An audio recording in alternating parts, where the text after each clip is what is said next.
Welcome to Sleepless Philosophers, where deep ideas meet restful nights. If you enjoy these journeys through philosophy, please like and subscribe and turn on notifications for daily uploads. To support the channel, consider leaving a super thanks. Any amount helps us continue creating content. You can also become a member to request video topics. We're not monetized, so your support truly makes the difference. Now let the philosophy begin. The non-identity problem. Why creating a disabled child? Seems wrong, but harms no one. A woman takes medication that she knows will cause her future child to be born with a disability that will significantly reduce the child's quality of life, but will not make life so bad that it is not worth living, and the child will live with chronic pain, with limited mobility, with challenges that most people do not face. But the child will still experience joy and love and meaning, and life will be worth living overall, just harder, just less good than it could have been. And we are inclined to say that the woman did something wrong, that she should have stopped taking the medication, should have waited until it cleared her system before conceiving. And if she had waited, she would have conceived a different child, a healthy child. And this seems like the obviously right choice, but now philosopher Derek Parfit poses a troubling question. Who exactly was harmed by the woman's choice? Who was made worse off? And the answer is puzzling because the disabled child cannot claim to have been harmed. Because if the woman had waited and conceived a different child, then this particular child would not exist at all, and the disabled child's only alternative to existing with a disability is not existing. And existing with a disability, as long as life is worth living, is better than not existing. And so the disabled child is not worse off, is actually better off for existing. And if no one was harmed, then how can the action be wrong? And this is the non-identity problem, a puzzle about how to ground judgments of wrongness in cases where the identity of affected individuals depends on the choices being evaluated. Imagine the scenario more carefully. At time 1, the woman is taking medication, and she has a choice: conceive now and have a disabled child, or wait a month, stop the medication, and conceive a healthy child. And suppose she chooses to conceive now, and 9 months later, a child is born with a disability. Call this child Alex, and Alex grows up facing challenges, but also experiencing good things. And on balance, Alex is glad to be alive, prefers existing to not existing. And now we ask whether the woman wronged Alex, whether Alex was harmed by the woman's choice. And the problem is that the alternative was not Alex without the disability. The alternative was a different child entirely, because different sperm and egg would have united if the woman had waited, and different genetic material produces a different person. And so Alex's options were either exist with the disability or not exist at all. And Alex is better off existing with the disability than not existing. And so how can Alex complain? How can Alex say the woman wronged them, when the only other possibility is non-existence? And if Alex cannot complain, then who can? And if no one can complain, then in what sense was the action wrong? The problem generalizes beyond this specific case. It arises whenever a choice affects who will exist rather than merely affecting how existing people will fare. And these cases are called non-identity cases, and they include decisions about environmental policy, where current generations choose between policies that affect which future people will exist. Decisions about genetic engineering, where parents choose traits for children who would not exist without that choice. Decisions about timing of reproduction, where different times lead to different children. And in all these cases, the people affected by the choice cannot claim they would have been better off if a different choice had been made, because they would not have existed if a different choice had been made. And so, standard harm-based reasoning seems to fail, seems unable to explain why these choices might be wrong. Visualize the problem as a branching tree. At the decision point, 2 branches extend. On one branch, a child with disability exists. On the other branch, a different healthy child exists. And we compare the 2 branches and say the second is better, produces a better outcome, A healthier child, less suffering, more well-being. But when we try to say who benefits from choosing the second branch, we cannot point to anyone. The disabled child does not benefit because that child does not exist in the second branch. The healthy child does not benefit because that child does not exist in the first branch. And so there is no person who is made better off by choosing the better branch. And this seems to undermine the claim that the better outcome is better for anyone. And yet we strongly feel that the choice matters, that creating a child with avoidable disability is wrong. Parfit proposed the non-identity problem as a challenge to person-affecting principles. Principles that say an action is wrong only if it makes someone worse off.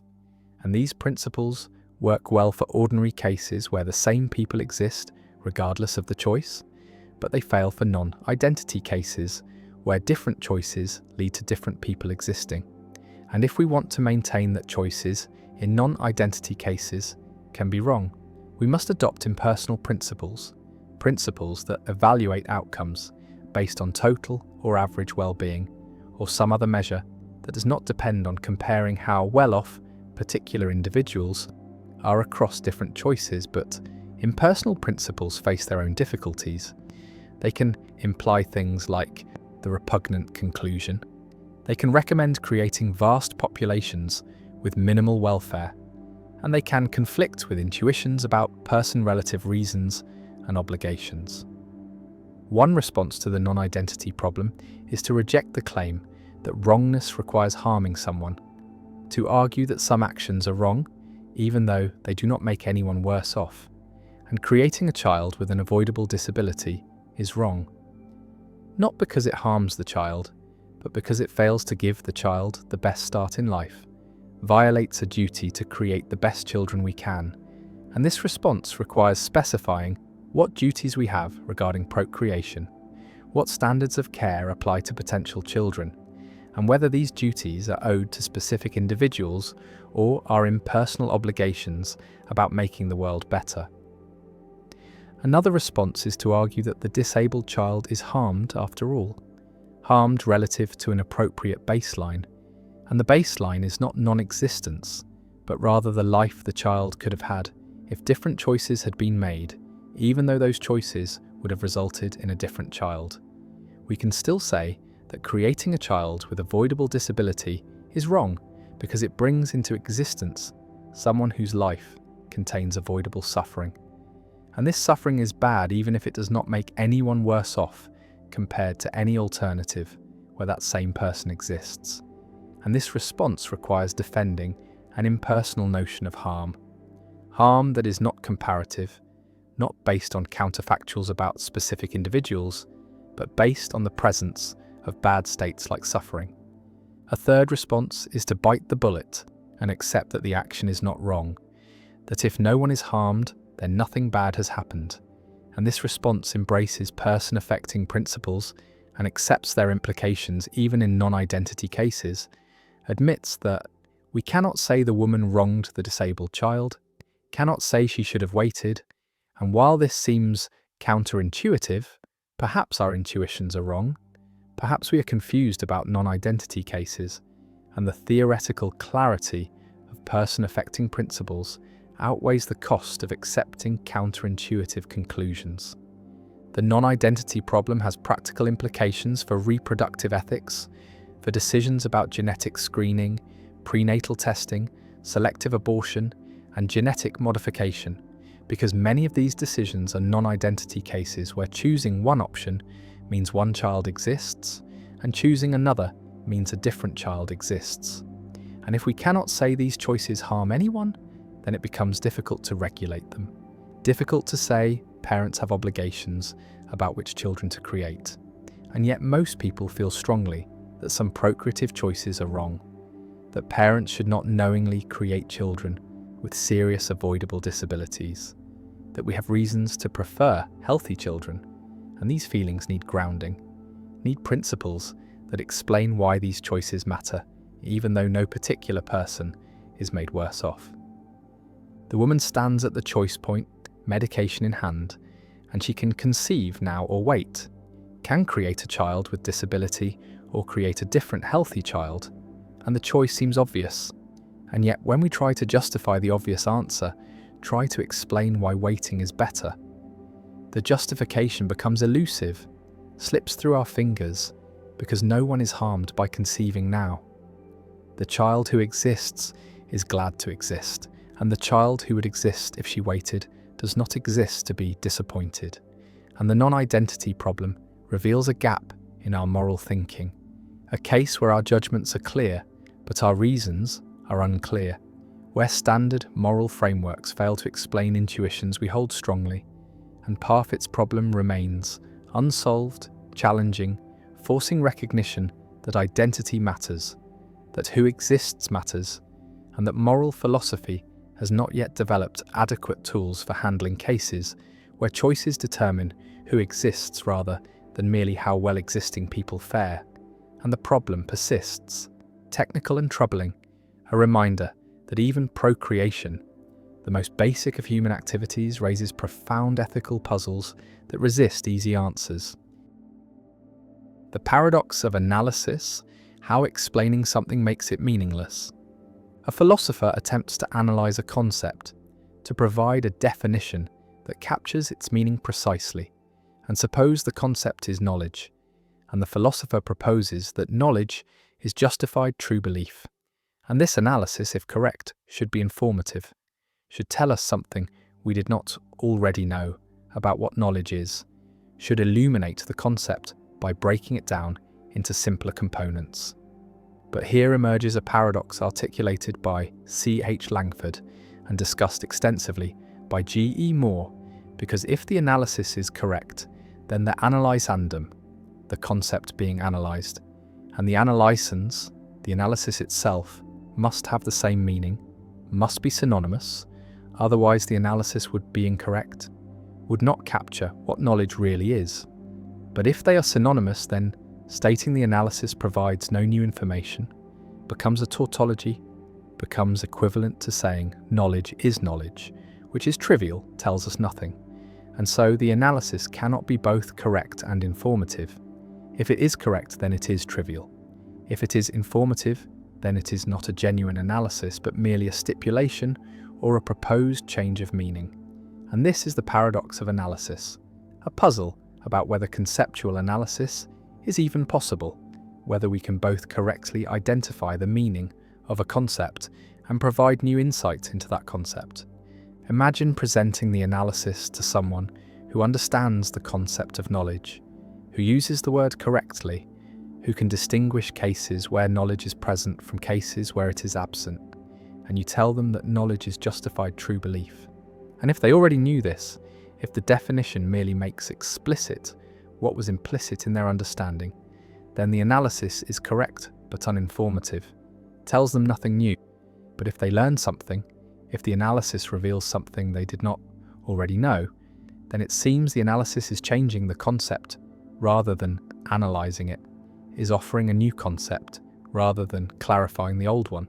And either way, the analysis fails to do what philosophical analysis is supposed to do, both correctly identify meaning and provide insight.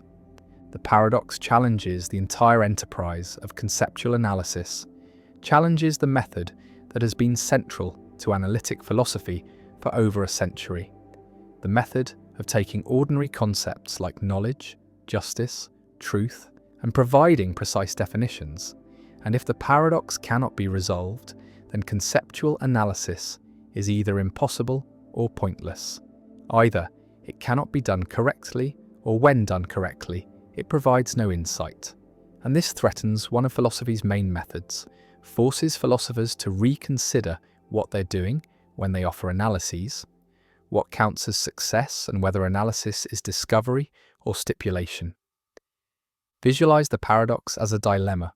On one horn, the analysans and analysandum are synonymous, have the same meaning, and the analysis is correct but trivial, like saying a bachelor is an unmarried man, which is true but uninformative because anyone who understands the word bachelor already knows this. And on the other horn, the analysans and analysandum differ in meaning, and the analysis is informative but incorrect, provides new information but does not capture what the original concept meant. And either way, the analysis fails to achieve the goal of being both correct and informative. And the paradox seems to show that this goal is impossible, that correctness and informativeness are incompatible in conceptual analysis. One response distinguishes between sense and reference, between how a concept is presented and what it refers to, and argues that an analysis can have the same reference as the analysandum while differing in sense, and so the analysis is informative because it presents the concept differently, makes explicit aspects that were implicit even though it refers to the same thing, and the analysis knowledge is justified. True belief is informative because even though knowledge and justified true belief refer to the same set of cases, they present those cases differently, one as a simple concept and the other as a complex structure. And learning the structure is learning something new, even though the reference remains the same. And this response draws on Frege's distinction between sense and reference, uses it to explain how analyses can be both correct and informative. Another response appeals to implicit versus explicit knowledge, argues that competent speakers have implicit understanding of concepts, understand how to use them correctly, but lack explicit understanding, cannot state the definition, and conceptual analysis makes implicit knowledge explicit, converts procedural knowledge into propositional knowledge, and this conversion is informative even though it does not add to what was implicitly known, and the analysis is correct because it captures the implicit understanding and informative because it makes that understanding explicit and available for reflection. And so the paradox dissolves because correctness and informativeness are compatible when we recognize that knowledge comes in implicit and explicit forms. A third response questions whether analyses are meant to be synonymous, argues that philosophical analyses are not claims about linguistic meaning, but claims about the nature of things, about what knowledge really is, about its essential properties, and knowledge is justified. True belief is not a claim about what the word means, but a claim about what knowledge consists in, about its metaphysical structure. And this claim can be informative, even if it is necessarily true, even if knowledge could not be otherwise, because discovering necessary truths is informative. Learning that water is H2O was informative, even though it is necessarily true that water is H2O, and so philosophical analysis is more like scientific discovery than like lexicography, more like finding out what things are than like defining words. And the paradox assumes the wrong model of analysis. The paradox also connects to debates about analyticity and the analytic-synthetic distinction, because if analyses are analytic truths, true in virtue of meaning, then they should be trivial, should be knowable a priori just by understanding the concepts.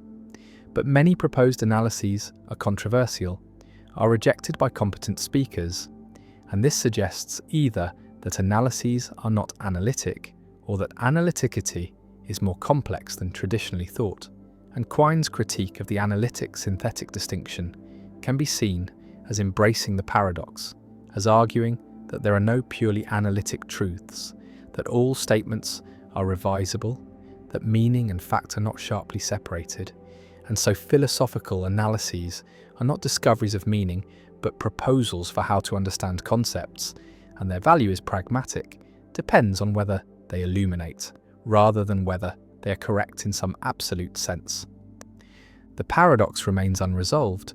Different philosophers offer different solutions based on different theories of meaning and different conceptions of what philosophical analysis aims to achieve. And the paradox continues to challenge the methodology of analytic philosophy, forces ongoing reflection on what analysis is, what it can accomplish, and whether the goals of correctness and informativeness can be reconciled, or whether philosophy must choose between them. And the concept of knowledge sits waiting for analysis, and the philosopher proposes justified true belief.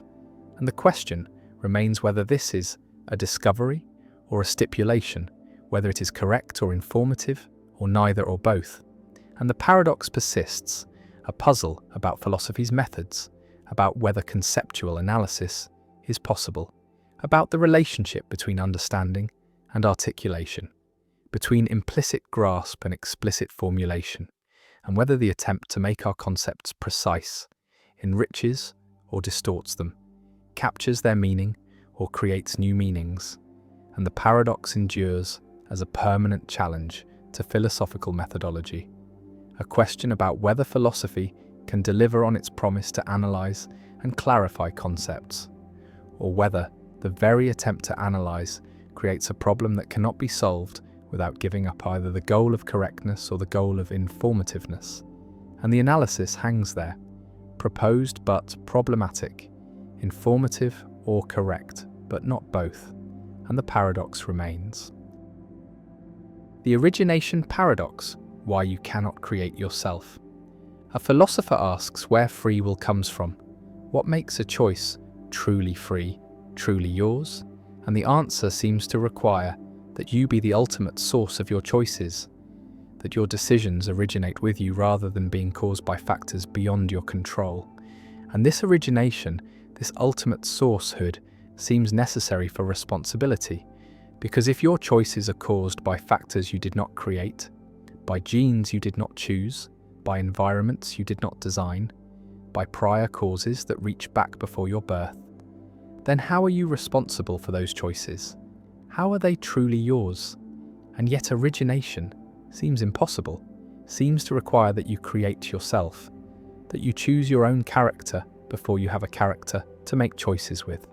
And this is the origination paradox, the problem that free will seems to require ultimate origination, ultimate sourcehood, being the first cause of your actions, but such origination is impossible, requires creating yourself from nothing, requires existing before you exist to make the choices that create you. And this impossibility suggests that free will, understood as requiring ultimate origination, is impossible, is an incoherent concept, and responsibility is problematic. And this paradox has driven many philosophers to conclude that free will, in the strong libertarian sense, does not exist, cannot exist, and the most we can have is a weaker compatibilist freedom that does not require ultimate origination. Imagine trying to be the ultimate source of your actions, trying to take complete responsibility for what you do, and you trace back the causes of your action. Your action was caused by your decision. Your decision was caused by your desires and beliefs. Your desires and beliefs were caused by your experiences and your innate psychology. Your innate psychology was caused by your genes and early development. Your genes were caused by your parents, and the causal chain extends back before your existence. And at no point in this chain did you create the causes. At no point did you originate the factors that shaped you. And so you are not the ultimate source of your actions. You are a link in a causal chain that extends beyond you. And if responsibility requires ultimate origination, then you are not responsible because you did not originate yourself, did not create the character from which your choices flow. The origination paradox can be stated as an impossibility argument. To be ultimately responsible for an action, you must be ultimately responsible for how you are, for your character, your values, your psychology, because your action flows from how you are, and to be ultimately responsible for how you are. You must have chosen to be that way, but to choose to be a certain way, you must already have some character, some values, some psychology to make the choice with. And this prior character must itself have been chosen if you are to be ultimately responsible for it. And this leads to an infinite regress. You must have chosen your character before choosing your character, must have existed before you existed to create yourself. And this is impossible. And so ultimate responsibility, ultimate origination is impossible. And if free will requires it, then free will is impossible. Visualize the regress to be responsible for action. A, you must be responsible for character C that caused A, and to be responsible for C, you must be responsible for earlier character CE that caused C. And to be responsible for C, you must be responsible for even earlier character, C, and so on infinitely. And the regress cannot be completed, cannot be grounded, because there is no first character that you chose, no original act of self-creation. And so the chain of responsibility has no beginning, hangs unsupported, and ultimate responsibility collapses. And with it collapses free will understood as requiring ultimate origination. This argument, developed by Galen Strawson and others, is meant to show that libertarian free will understood as requiring ultimate sourcehood, is impossible, is incoherent. And this drives the debate toward compatibilism, toward the view that free will does not require ultimate origination, but only requires that actions flow from the agent's own psychology, from their desires and values, even if those desires and values were themselves caused by factors beyond the agent's control. And compatibilism avoids the origination paradox by weakening the requirements for freedom, by denying that ultimate origination is necessary. One response to the origination paradox accepts it, accepts that ultimate responsibility is impossible, and embraces the conclusion that no one is truly responsible in the ultimate sense. And this view, sometimes called hard incompatibilism, denies both that we have libertarian free will and that compatibilist freedom is sufficient for genuine responsibility. And moral responsibility is an illusion, is a concept that cannot be sustained once we recognize the impossibility of ultimate origination, and we should replace responsibility with other concepts, with forward-looking considerations about consequences and prevention rather than backward-looking considerations about desert and blame. Another response argues that ultimate origination is not necessary for responsibility, that responsibility requires only proximate origination, being the proximate cause of action, the immediate source. And as long as your action flows from your own deliberation, your own character, you are responsible, even if your character was shaped by prior causes, even if you are not the ultimate source. And proximate origination is sufficient for the kind of responsibility that matters for ethics and law. And the origination paradox shows only that ultimate responsibility is impossible, not that ordinary responsibility is impossible, and we should not let the impossible standard of ultimate origination undermine the possible standard of proximate origination. A third response from agent causation theories argues that persons are uncaused causes, are agents who can initiate causal chains without being caused to initiate them. And agent causation is a special kind of causation, different from event causation, where events cause events and agents, as substances have the power to cause events without being caused to exercise that power. And this avoids the regress because the agent does not need to cause themselves, does not need prior character to act, but can act directly as an uncaused cause. And this preserves ultimate origination by making agents first causes. But critics argue that agent causation is mysterious, unexplained, involves a kind of causation that seems inconsistent with naturalism, seems like magic, and the theory creates more problems than it solves. The origination paradox also connects to debates about moral luck, about whether we can be responsible for factors beyond our control, because the paradox shows that if we trace back far enough, everything is beyond our control, everything is luck, is the product of factors we did not choose, and if we cannot be responsible for luck, then we cannot be responsible for anything. And this conclusion, while following from the paradox, seems too extreme, seems to eliminate responsibility entirely. And this drives some philosophers to accept moral luck, to accept that we can be responsible for actions that depend on factors beyond our control. That responsibility does not require eliminating luck, but only requires certain kinds of control, certain kinds of connection between agent and action.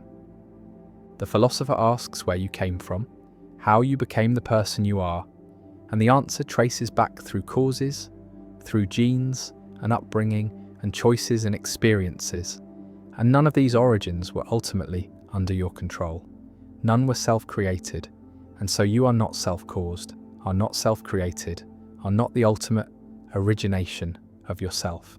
And if responsibility requires self-creation, then you are not responsible, and the origination paradox stands as a permanent challenge to libertarian theories of free will, shows that ultimate origination is impossible, shows that we cannot be the uncaused first causes of ourselves, and whether this impossibility undermines all responsibility or only ultimate responsibility remains contested, and the paradox persists, a challenge to the idea that we are truly the authors of our actions, truly the originators of our choices, and the causal chain extends back, and you stand in the middle, caused by the past, causing the future, and where you came from. Who created you? The answer is no one.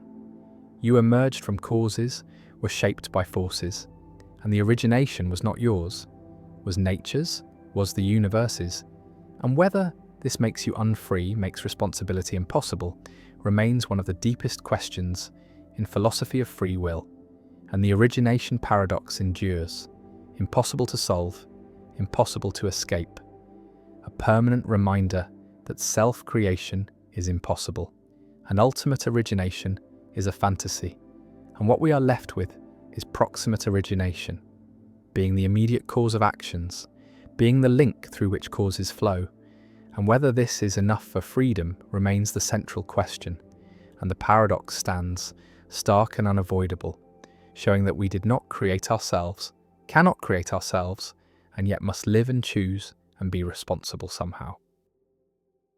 The paradox of fiction, why we cry for people who don't exist. A person sits in a dark theatre watching a film, and on the screen a character faces tragedy, loses a loved one, experiences betrayal, suffers deeply, and the person watching feels genuine emotion, feels sadness, feels tears forming, feels the physiological responses of grief, and yet the person knows that what is happening on screen is not real, knows that the characters are fictional, that no one actually died, that the suffering is pretend, is mere actors following a script in front of cameras.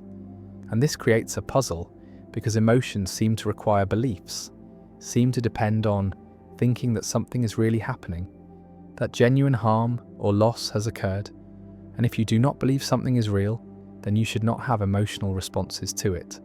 And yet, fiction produces powerful emotions, despite the audience knowing it is fiction. And this is the paradox of fiction, articulated by Colin Radford and others.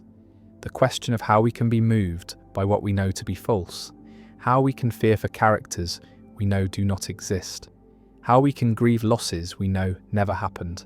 And the paradox challenges our understanding of emotion, raises questions about the relationship between belief and feeling, and forces recognition that emotional responses are more complex than simple belief response models suggest. Imagine watching a horror film, a scene where the protagonist is chased by a monster, and your heart races, adrenaline surges, you feel fear, genuine fear, and yet you know you are safe. Know you are sitting in a theatre, know that no monster exists, that the events on screen are fabricated, and if fear requires believing you are in danger, then you should not feel fear, should remain calm, should watch with detachment, but you do not. You respond emotionally, despite knowing the fiction is not real, and this emotional engagement is not a mistake, not a failure of rationality, but is how fiction works, how stories affect us. And the paradox asks how this is possible, how belief and emotion relate when they seem to come apart in cases of fiction. The paradox can be formulated as three inconsistent claims. First, we have emotional responses to fictional characters and events. We cry at sad movies, laugh at comedies, feel suspense in thrillers, and this is undeniable. Second, emotional responses require beliefs about the reality of their objects. You cannot fear something you know does not threaten you, cannot grieve something you know did not happen. Emotions are directed at states of affairs we believe obtain. And third, we do not believe fictional characters and events are real. We know they are fictional, know that no one is actually in danger, that no loss actually occurred. And these three claims are inconsistent. Any two imply the negation of the third, and resolving the paradox requires rejecting or modifying one of them. Visualize the emotional response as a two-stage process. First comes the perception or imagination of a situation, seeing the character in danger, imagining their suffering, and second comes the emotion, the fear or sadness or joy. And normally these two stages are connected through belief. You perceive danger and believe it is real, and this causes fear. But in fiction, the connection is different. You perceive or imagine danger, but do not believe it is real, and yet fear occurs anyway. And the paradox asks what mediates the connection in fiction, if not belief. One response denies the second claim, argues that emotions do not require beliefs, that emotional responses can be triggered by perceptions or imaginings without requiring that we believe what we perceive or imagine is real, and this response treats emotions as more primitive than beliefs, as responses that evolved to deal with immediate situations and that can be activated by representations even when we know those representations are not real. And fiction works by hijacking these emotional systems, by presenting stimuli that trigger emotional responses directly without requiring belief. And so we fear fictional monsters, because our fear system responds to the representation of danger even when we know the danger is fictional. Another response modifies the first claim, argues that the emotions we feel toward fiction are not genuine emotions, but quasi-emotions, pale imitations of real emotions that lack certain components. And when we cry at a movie, we are not really sad, not in the way we would be sad if the events were real, but we are experiencing something similar, a simulation or shadow of sadness. And this quasi-emotion does not require belief because it is not the full genuine article, and this response preserves the connection between belief and genuine emotion while explaining fiction through a different kind of response that resembles emotion without being emotion. A third response, associated with Kendall Walton, appeals to imaginative engagement, argues that when we engage with fiction, we make believe. We imagine that the fictional events are real, and our emotional responses are responses to what we imagine rather than to what we believe. And imagination can trigger emotional responses without requiring belief, can produce fear and sadness and joy through imagined scenarios. And fiction invites us to imagine certain things, and our emotions follow from these imaginings. And this response treats make-believe as a distinct cognitive mode, different from both belief and mere perception. A mode that can generate emotions without requiring that we believe the imagined content is real. The paradox also raises questions about the function of fiction, about why we engage with fictional narratives, why we subject ourselves to emotions triggered by events we know are not real. And various answers have been proposed.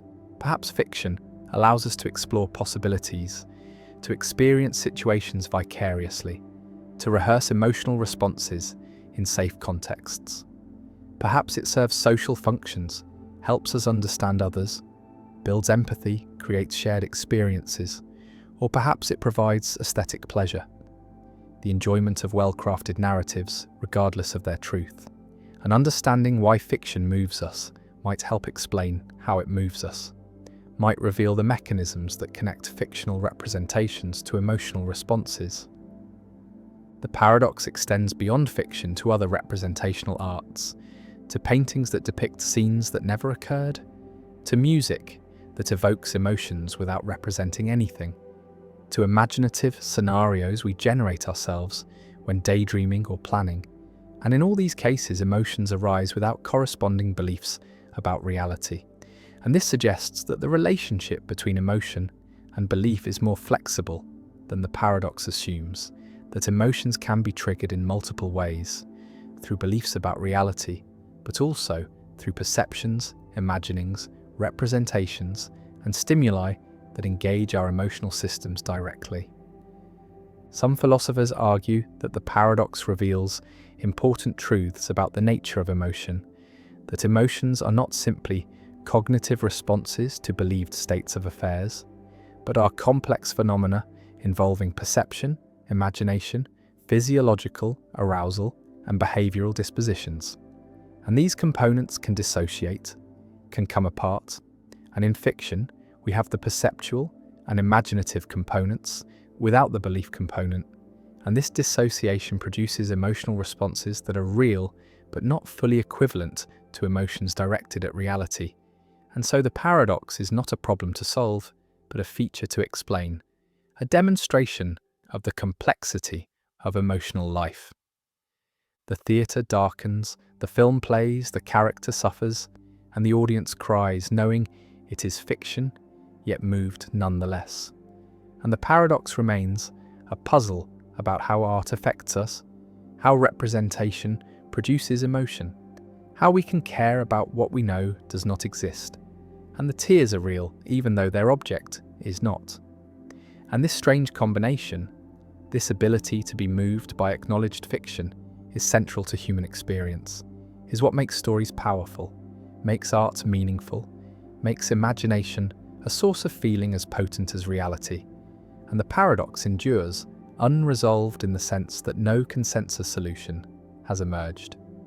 No account of emotion and fiction that satisfies all philosophers, only a recognition that fiction moves us, that we respond emotionally to representations, that imagination and emotion are deeply connected, and that the relationship between belief and feeling is more complex than we thought. And the paradox persists as a reminder that human psychology is subtle, that cognitive and emotional systems interact in non-obvious ways, and that the ability to be moved by fiction, far from being a problem or a mistake, is a capacity that enriches life, that allows us to experience more than our immediate circumstances, to feel for others, to explore possibilities, and to find meaning in stories we know are not true. The Monty Hall Problem. A game show host presents 3 doors. Behind one is a valuable prize, a car perhaps, and behind the other 2 are less desirable outcomes, goats or some other consolation, and the contestant chooses a door, say, door number 1, but before the chosen door is opened, the host, who knows what is behind each door, opens one of the other doors, revealing a goat, and now 2 doors remain closed. The one the contestant originally chose, and one other, and the host offers a choice: stick with the original selection or switch to the other unopened door. And the question that has baffled and frustrated countless people is simple. Does it matter? Is there an advantage to switching? And the answer, counterintuitive as it seems, is yes. Switching doubles the probability of winning, changing the odds from 1 in 3 to 2 in 3. And this result violates most people's intuitions. Seems wrong? Feels like it cannot be right? Yet it is mathematically certain. And this is the Monty Hall Problem, named after the host of the American television game show Let's Make a Deal, a puzzle, improbability that reveals how poorly human intuition handles conditional probability and how easily we can be misled by seemingly simple scenarios. The reasoning behind the correct answer goes as follows. When the contestant first chooses a door, the probability that the prize is behind that door is 1 in 3, and the probability that it is behind one of the other 2 doors is 2 in 3.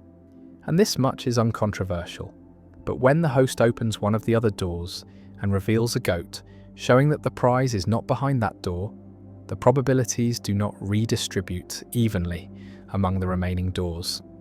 The original choice still has a 1 in 3 probability of being correct because the host's action did not change the fact that the contestant's initial choice was made with 1 in 3 odds. But the other unopened door now has a 2 in 3 probability because the 2 in 3 chance that was distributed across the 2 unchosen doors is now concentrated in the single remaining door, and so switching to that door doubles the chance of winning. The intuition that misleads most people is the idea that once one door is opened and eliminated, there are 2 doors left, and the prize is equally likely to be behind either, giving a 50-50 chance regardless of whether you switch. But this reasoning ignores the information provided by the host's action, the fact that the host deliberately chose to open a door with a goat. And this deliberate choice is not random, it is constrained by knowledge. The host cannot open the door with the prize and will not open the door the contestant chose. And so the host's action provides information that updates the probabilities in a non-obvious way. A useful way to see why switching is advantageous is to imagine a version of the game with 1,000,000 doors. The contestant chooses one door, which has a 1 in a million chance of having the prize, and then the host opens 999,998 of the other doors, all showing goats, leaving only the contestant's original choice and one other door. And now it seems clear that the contestant's original choice, made with 1 in a million odds, is almost certainly wrong. And the remaining door, the one the host carefully avoided opening, is almost certainly the one with the prize, and switching gives a 999,999 in a million chance of winning. And the same principle applies with 3 doors, just with less dramatic numbers. The Monty Hall problem has been a source of controversy and heated debate, even among mathematicians and statisticians. And when Marilyn Vos Savant, a columnist known for her high IQ, published the correct answer in her magazine column in 1990, she received thousands of letters, many from PhD holders and professionals, insisting she was wrong. And the controversy revealed how deeply counterintuitive the solution is, how resistant people are to accepting it even when presented with mathematical proof. And this resistance reflects broader features of human cognition. The tendency to rely on heuristics and intuitions that work well in most everyday situations, but fail in probabilistic scenarios involving conditional information. The problem also illustrates the importance of conditioning in probability, the fact that probabilities must be updated in light of new information, and that the way information is acquired matters. The host's knowledge and deliberate choice of which door to open is crucial to the solution. If the host opened a door randomly and happened to reveal a goat, then the probabilities would indeed be 50-50. But because the host knows and deliberately avoids the prize door, the situation is different. And this distinction between random and informed selection is subtle and easy to miss. The Monty Hall problem has applications beyond game shows. It appears in medical testing, in legal reasoning, in machine learning, anywhere that probabilities must be updated based on partial information. And understanding the logic of the Monty Hall problem helps clarify how to reason correctly in these more consequential contexts, how to avoid fallacies, how to properly incorporate evidence into probability assessments. The problem also raises questions about the psychology of probability, about why people find certain probabilistic reasoning so difficult. And experiments have shown that even after being told the correct answer and shown simulations that demonstrate it, many people remain skeptical, unable to shake the intuition that switching makes no difference. And this persistence of false intuition, despite evidence, suggests that probabilistic thinking is not natural to humans, that we evolved in environments where simple heuristics like equiprobability were sufficient, and that the kind of careful conditional reasoning required by the Monty Hall problem is a learned skill that requires training and practice. The doors stand closed, one hides the prize, the host knows which. The contestant chooses. The host opens a door, reveals a goat, and offers the choice. And the decision, which seems inconsequential, which feels like a coin flip, is actually a test of probabilistic reasoning, a puzzle that most people get wrong, that defies intuition, that reveals the gap between how we think probability works and how it actually works. And the Monty Hall problem endures, a staple of probability courses, a cautionary tale about trusting intuition, a reminder that the world is full of situations where the obvious answer is wrong, where careful analysis reveals unexpected structure, where what seems like chance is actually determined by hidden information, and the contestant who switches, who overcomes intuition and follows the mathematics, walks away with the prize twice as often. and the contestant who sticks with the original choice. Trusting gut instinct wins only a third of the time, and the difference, the doubling of odds, is not a trick or a gimmick, but a genuine feature of how conditional probability operates and the problem persists, puzzling new generations, frustrating those who encounter it, illuminating those who understand it. A small puzzle with large implications. A game show scenario that contains lessons about reasoning, evidence, and the limits of human intuition. The omniscience paradox. Can God know what it's like to not know everything? A theologian declares that God is omniscient, all-knowing, possessing complete and perfect knowledge of everything that can be known. Every fact, every truth, every possibility, past, present, and future. And this claim seems straightforward, seems like a natural attribute of a perfect being, and yet a puzzle emerges when we consider what omniscience includes, whether it encompasses not just propositional knowledge, facts that can be stated as true or false, but also experiential knowledge. The knowledge of what something feels like, what it is like to undergo certain experiences.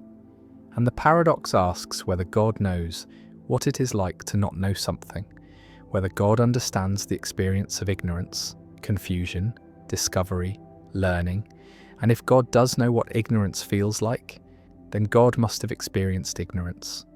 But if God has experienced ignorance, then God was not always omniscient, and if God cannot know what ignorance feels like, then there is something God does not know.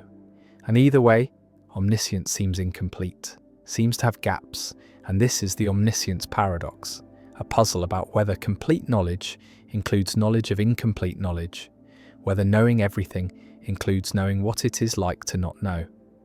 Imagine God trying to understand human experience, trying to grasp what it feels like to be confused, to search for answers, to wonder whether something is true, to make mistakes, to learn, to have that moment of insight when understanding suddenly clicks into place after struggling. And these experiences seem to require not knowing, seem to be essentially experiences of ignorance or partial knowledge. And if God has never been ignorant, has always known everything, then God has never had these experiences, has never felt what it is like to learn. And so there is an aspect of human experience that God cannot fully understand, cannot know from the inside, and this suggests that omniscience defined as knowing everything is actually impossible, because knowing everything includes knowing what it is like to not know everything, and these two forms of knowledge are incompatible, cannot both be had by the same being at the same time. The paradox connects to philosophical debates about the nature of knowledge, about whether there are different kinds of knowledge that cannot be reduced to each other, propositional knowledge, knowing that something is true, and experiential knowledge, knowing what something is like. And the distinction is illustrated by cases like colour perception. A person who has never seen red but knows all the physical facts about red light, about wavelengths and retinal responses and neural processing, does not know what red looks like, does not have experiential knowledge of redness. And when they see red for the first time, they learn something new. And this suggests that experiential knowledge is distinct from propositional knowledge, cannot be obtained just by knowing facts. And if this is right, then God's omniscience, if it is purely propositional, misses something, misses the experiential dimension. And God does not know what it is like to see red for the first time, does not know what it is like to learn, does not know what ignorance feels like. Visualize the problem as a conflict between two divine attributes: omniscience, which requires always having known everything, and perfect empathy or understanding, which requires knowing what human experiences feel like from the inside. And human experiences include experiences of not knowing, and so perfect understanding seems to require having been ignorant, but omniscience seems to exclude ever being ignorant. And the two attributes pull in opposite directions, and something must give. Either God is not omniscient in the full experiential sense, or God does not fully understand human experience, or the distinction between propositional and experiential knowledge is mistaken, and God can know what ignorance feels like without ever being ignorant. through some superior form of knowledge that encompasses both facts and feelings. One theological response is to argue that God's knowledge is sui generis, is of a different kind than human knowledge, and God knows what ignorance is like, not by experiencing it, but by knowing its nature completely, by understanding all its causes and effects and phenomenal properties, and this understanding is so complete that it counts as knowing what ignorance is like, even though God has never been ignorant. And this response tries to bridge the gap between propositional and experiential knowledge, tries to say that sufficiently complete propositional knowledge includes experiential knowledge, but critics argue that this misses the point, that no amount of knowing facts about an experience captures what the experience is like, that there is an irreducible, subjective aspect that can only be known by having the experience, and so God's propositional knowledge, however complete, does not include experiential knowledge of ignorance. Another response is to embrace kenosis, the theological idea that God voluntarily limits divine attributes. And this view says that God can and does experience ignorance, that in becoming incarnate, in taking human form as Christ, God experienced human limitations, including not knowing things. And the gospel accounts support this, showing Jesus learning, growing in wisdom, not knowing when the end times would come. And this shows that God can experience ignorance without ceasing to be God, that omniscience is not essential to divinity, but is a power that can be set aside. And this resolves the paradox by denying that God is always omniscient, accepting that there are times when God voluntarily limits divine knowledge. But this creates new puzzles about whether a being that is not always omniscient can be called omniscient, and whether divine attributes can be temporary. A third response distinguishes between different kinds of ignorance, between merely not knowing a fact which God never experiences, and the phenomenology of searching for knowledge, the feeling of curiosity and discovery, which God might be able to simulate or understand through analogical reasoning, and God knows what it would be like to be in a state of ignorance, even though God is never actually in such a state. Just as someone who has never been to Mars might know what it would be like through detailed scientific knowledge and imagination, and this response tries to preserve both omniscience and experiential understanding by making experiential knowledge a form of imaginative or counterfactual knowledge.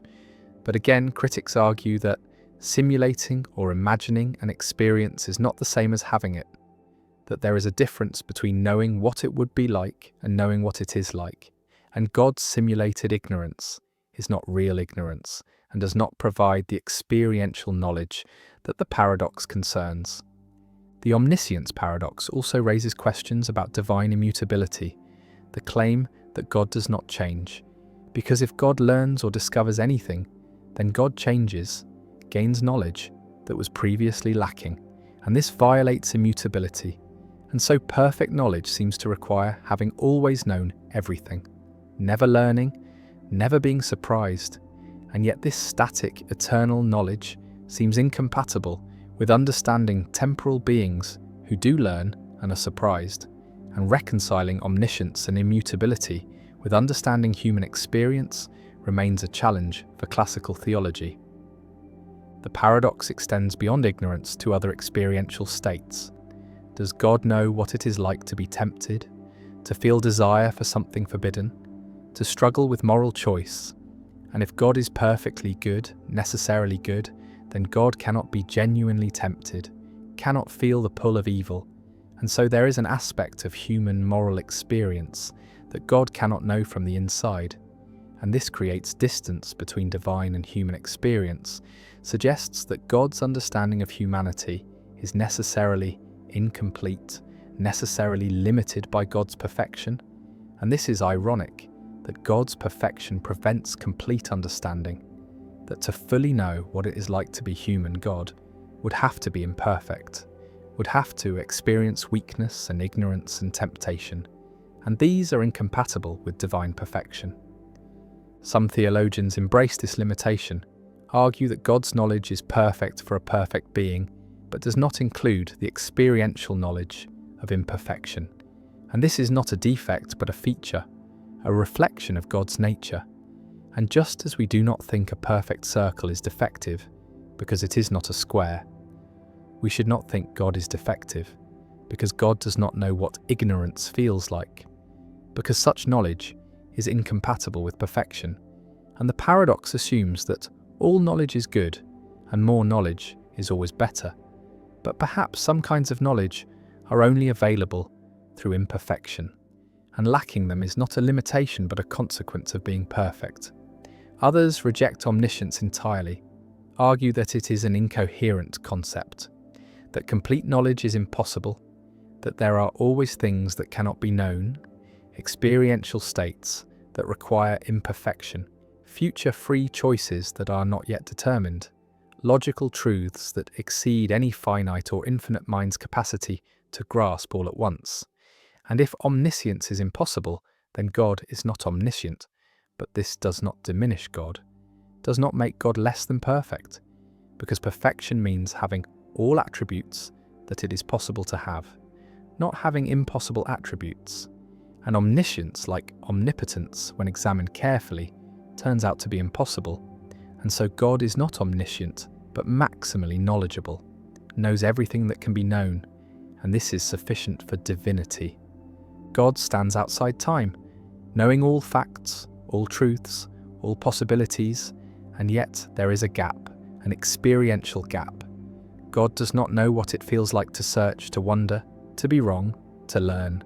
And whether this gap is a limitation or a feature remains contested, and the omniscience paradox persists, challenging the coherence of divine attributes, forcing clarification of what knowledge means, what kinds of knowledge exist, and whether complete knowledge is even possible.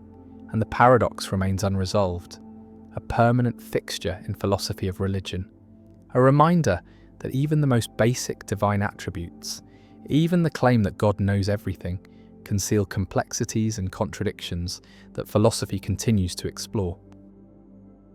The paradox of confirmation. Why seeing a red apple proves all ravens are black.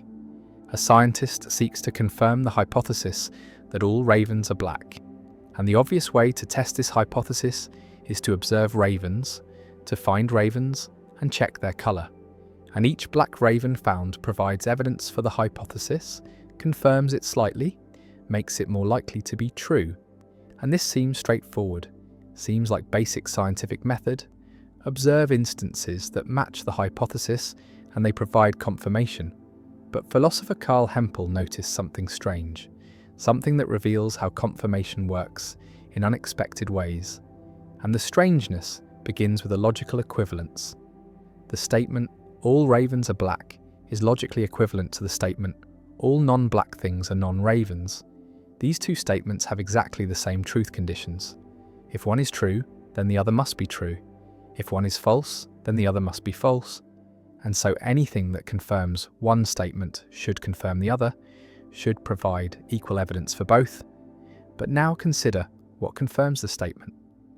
All non-black things are non-ravens, and observing a non-black non-raven should confirm it. Observing a red apple provides evidence that all non-black things are non-ravens because a red apple is non-black and is a non-raven. And since all non-black things are non-ravens is equivalent to all ravens are black, observing a red apple should confirm that all ravens are black. And this seems absurd, seems like observing apples in your kitchen has nothing to do with the colour of ravens. And yet the logic is impeccable. And this is the paradox of confirmation, also called Hempel's paradox or the raven paradox. A puzzle about how evidence works, about what confirms scientific hypotheses, and about whether our intuitions about confirmation can be trusted. Imagine a scientist sitting in a laboratory surrounded by red apples, carefully noting each one, recording that it is red and not a raven, and claiming that this investigation provides evidence about ravens, evidence that all ravens are black. And this seems ridiculous. Seems like the scientist has confused what is relevant to the hypothesis, has mistaken irrelevant observations for genuine evidence, and yet the logical structure is clear. Each red apple confirms that all non-black things are non-ravens, and this statement is logically equivalent to all ravens are black. and confirmation should be closed under logical equivalence. If observation O confirms hypothesis H, and H is equivalent to H, then O should confirm H out, otherwise confirmation would depend on how we phrase hypotheses rather than on what they say. And so the scientist with the red apples is doing legitimate science, is confirming a hypothesis about ravens even though no ravens are involved. And the paradox forces us to either accept this counterintuitive conclusion or reject some principle we thought was obvious about how confirmation works. The paradox reveals tension between formal logic and intuitive judgment. Because formally the argument is valid, red apples do confirm that all ravens are black through the equivalence with all non-black things are non-ravens, but intuitively this seems wrong. Seems like red apples are irrelevant to ravens, and resolving this tension requires either explaining why the formal conclusion is actually correct and our intuitions are misleading, or showing where the formal argument goes wrong, where a principle we thought was valid actually fails. And both options have been pursued, have generated extensive philosophical literature, have produced multiple proposed solutions, none of which has won universal acceptance. Visualize the logical space of all objects, divided into 4 categories: black ravens, which confirm the hypothesis directly; non-black ravens, which would falsify the hypothesis; black non-ravens like coal or blackboards, which seem irrelevant; and non-black non-ravens like red apples, which also seem irrelevant.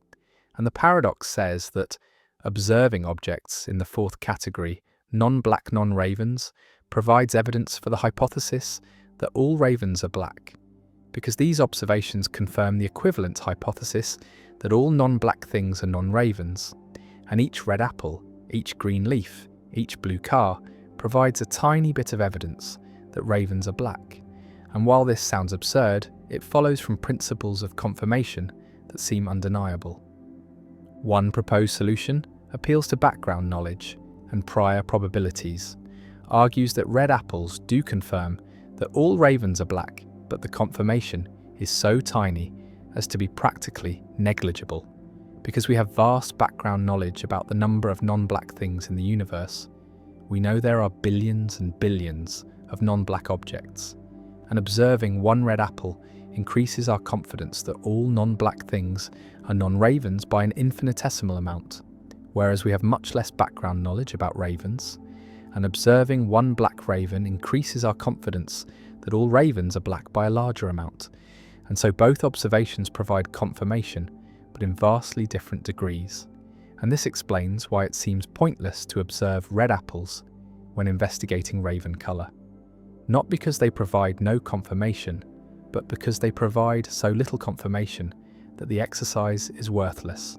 And this Bayesian solution preserves the formal logic while explaining the intuition, accepts that red apples confirm the hypothesis, but explains why we correctly ignore them.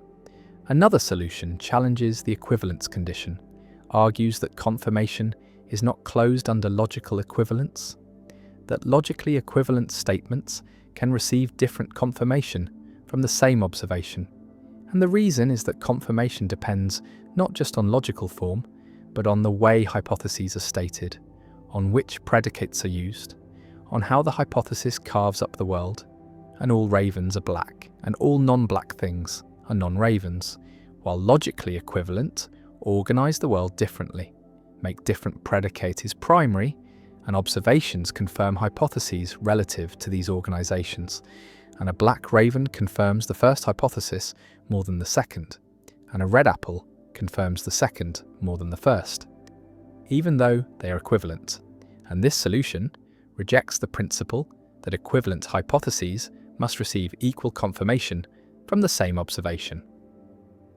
A third solution appeals to selective confirmation, argues that observing a red apple provides some evidence for all ravens are black, but only under certain conditions, only when the observation is made in a context where it has the potential to falsify the hypothesis, and seeing a red apple in your kitchen where you never expected to find a raven provides no confirmation, provides no new information, but seeing a red apple in a context where you might have found a non-black raven, where the observation had the potential to reveal a counterexample, does provide confirmation.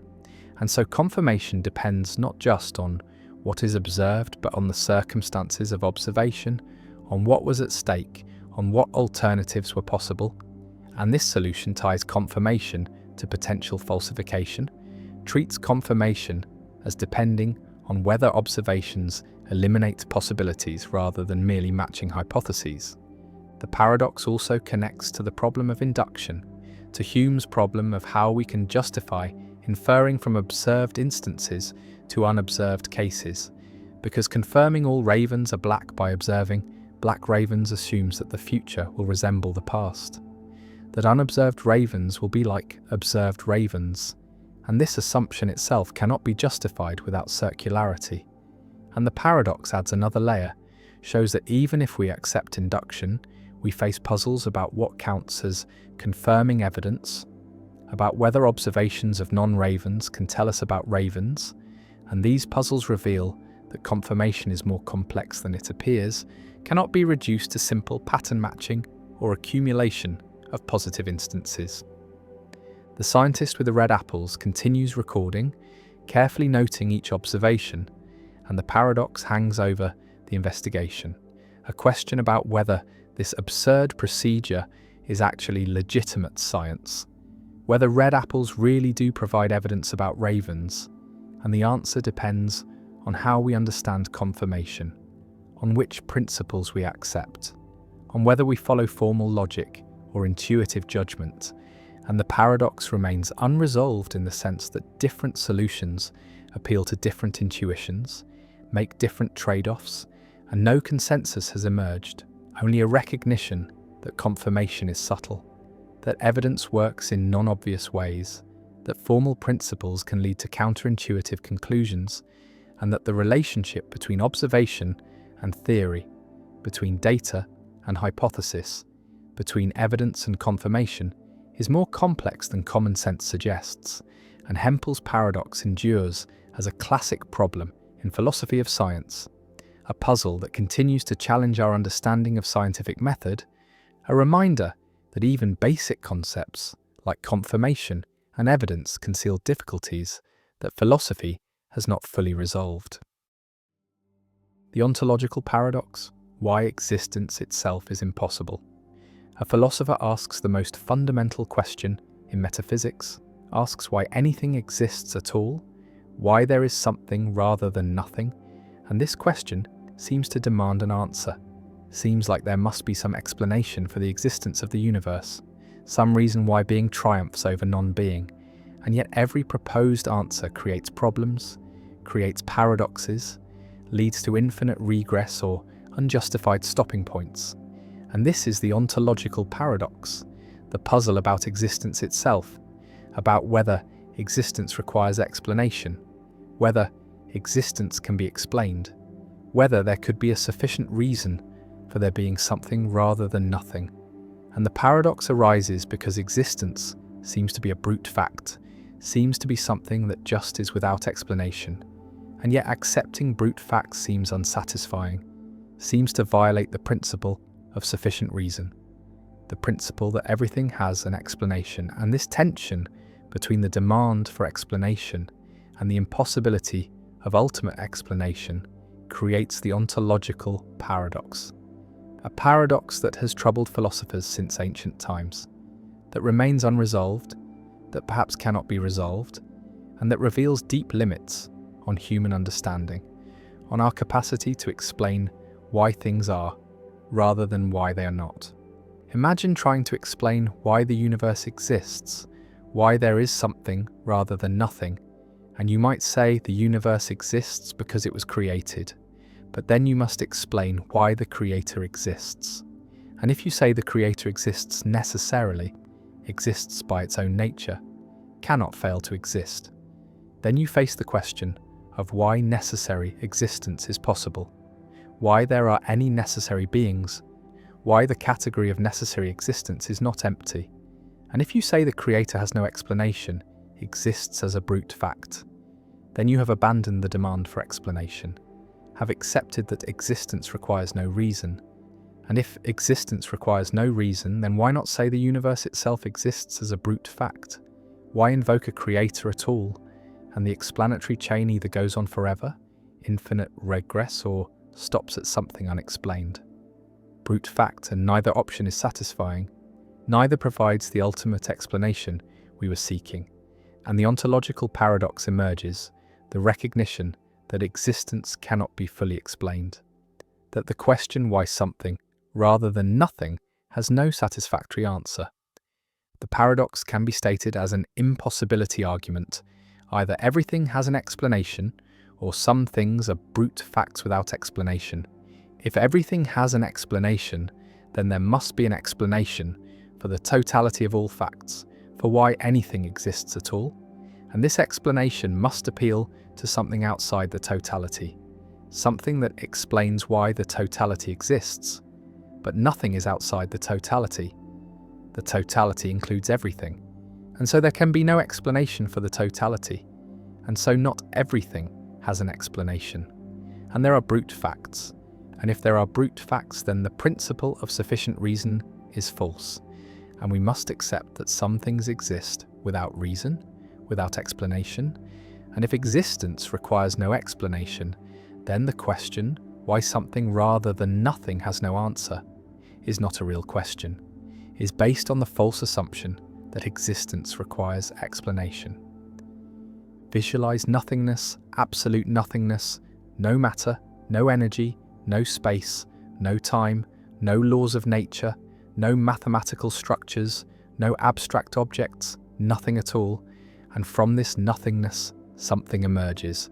The universe comes into being, and the question is why? What caused this emergence? What explained this transition from nothing to something? And the problem is that causes and explanations presuppose existence, presuppose that there are things that can cause and explain. And absolute nothingness contains no causes, no explanations, nothing that could produce something.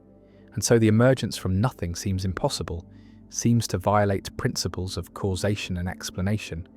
And yet here we are. Existence is actual. Something exists, and this existence seems inexplicable, seems to be a brute fact that cannot be explained in terms of anything more fundamental, because there is nothing more fundamental than existence itself. One response to the ontological paradox accepts it, accepts that existence is a brute fact, that there is no explanation for why there is something rather than nothing, that the universe just exists without reason. And this response abandons the principle of sufficient reason, abandons the demand that everything be explained, and treats existence as the foundation, as the starting point beyond which explanation cannot go. And this response is common among atheist philosophers, among those who see the universe as all there is, as existing without creator or external explanation. And the ontological paradox is dissolved by rejecting one of its premises, by denying that existence requires explanation.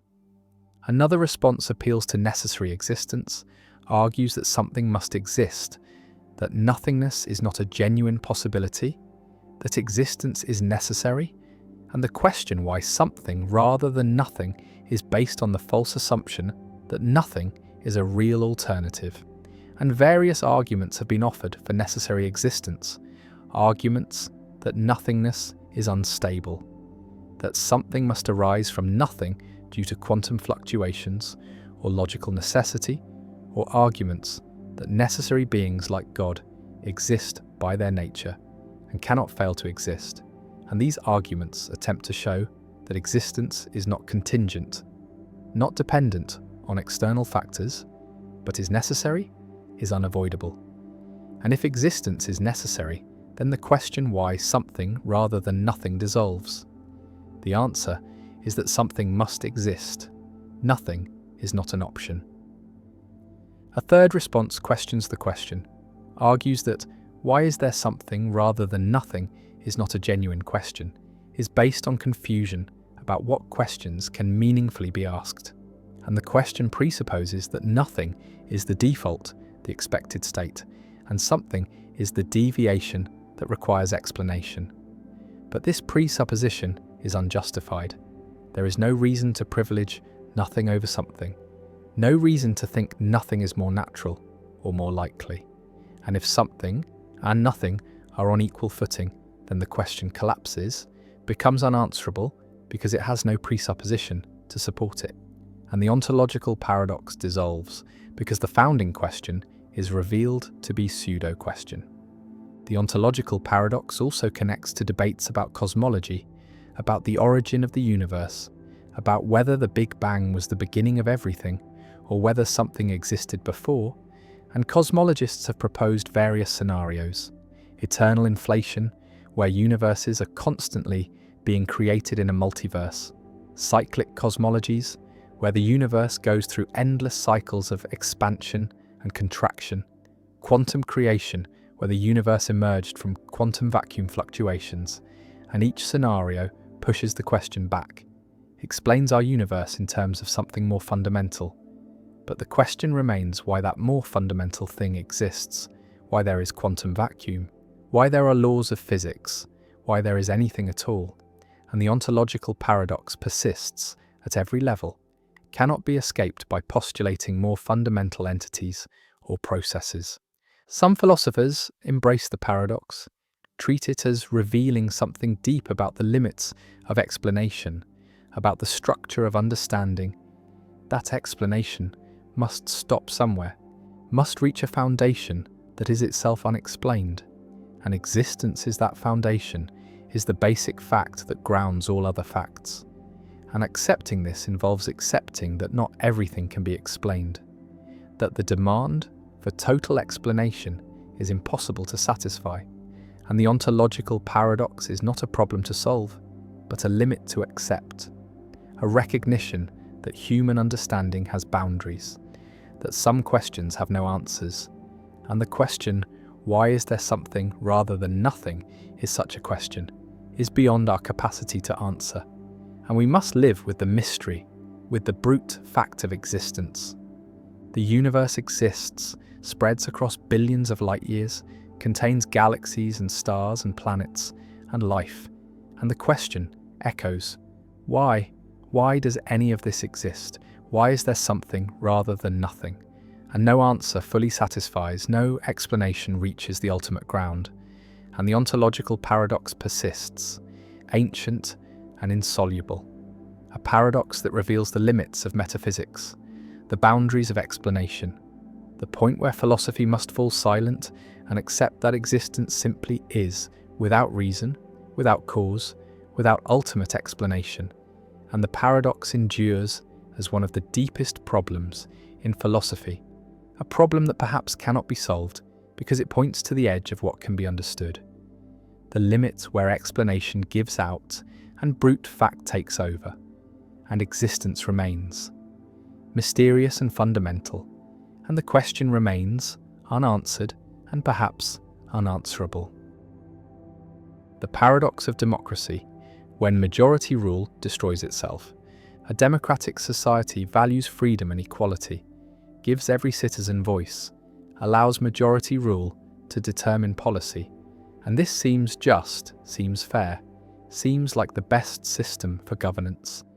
And yet democracy contains internal tensions, contains paradoxes that threaten its stability, and one fundamental paradox asks, what democracy should do when the majority votes to end democracy? When the people use democratic procedures to elect authoritarian leaders who promise to dismantle democratic institutions? And if democracy respects majority, well, it must allow this outcome, must permit its own destruction. But if democracy forbids this outcome, prevents the majority from choosing authoritarianism, then it violates its own principles, acts undemocratically. And this is the paradox of democracy, the recognition that democracy's commitment to majority rule can lead to outcomes that destroy democracy itself. And navigating this paradox requires balancing competing values, requires defending democracy sometimes against democratic procedures, requires recognizing that procedural democracy is not sufficient, that substantive commitments to rights and freedoms are necessary to preserve democracy. And this paradox has been central to political philosophy since ancient times. was recognized by Plato, who argued that democracy tends toward tyranny, and the paradox remains relevant today as democratic societies face authoritarian movements that use democratic means to gain power. Imagine an election where an authoritarian party campaigns on promises to restrict freedoms, to eliminate checks and balances, to concentrate power, to end future elections, and this party wins a majority, wins through legitimate democratic procedures, through free and fair voting, and now the society faces a choice. Honour the election results and allow democracy to be dismantled, or override the results and preserve democracy by undemocratic means. And neither option is satisfactory. Both involve betraying core democratic values. And the paradox emerges from the fact that democracy values both procedural fairness and substantive freedoms. And these can conflict. Majority will can threaten minority rights, can threaten the institutions that make democracy possible. And when conflict occurs, democracy faces an impossible choice. Preserve procedure or preserve substance, respect majority, will or defend fundamental freedoms. The paradox connects to Karl Popper's paradox of tolerance, the recognition that unlimited tolerance leads to the disappearance of tolerance, that tolerant societies must be intolerant of intolerance to survive.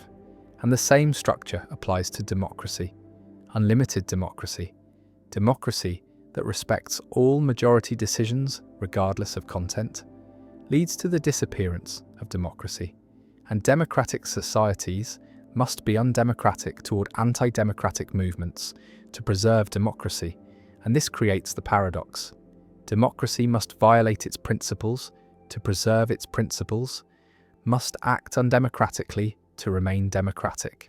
And this tension is permanent, is inherent in the structure of democracy, cannot be fully resolved, but must be managed through careful balancing of competing considerations. Visualize democracy as having two aspects: procedural democracy, which emphasizes voting, majority rule, fair elections, and substantive democracy, which emphasizes rights, freedoms, protections for minorities, and ideally these aspects reinforce each other. Procedures protect rights and rights enable procedures, but they can conflict. Procedures can be used to undermine rights, majorities can vote to restrict freedoms, and when conflict occurs, the society must choose which aspect to prioritize, and different societies make different choices.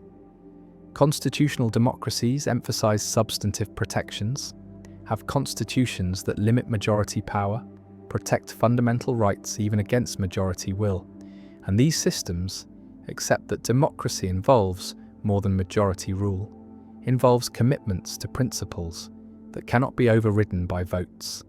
And this resolves the paradox partially, makes democracy less purely procedural, more substantively constrained. One response to the paradox argues that true democracy is substantive, not procedural, that democracy is not just about voting, but about respecting rights, protecting minorities, ensuring freedom. And when these substantive commitments are threatened, even by majority vote, democracy requires defending them, requires overriding the majority.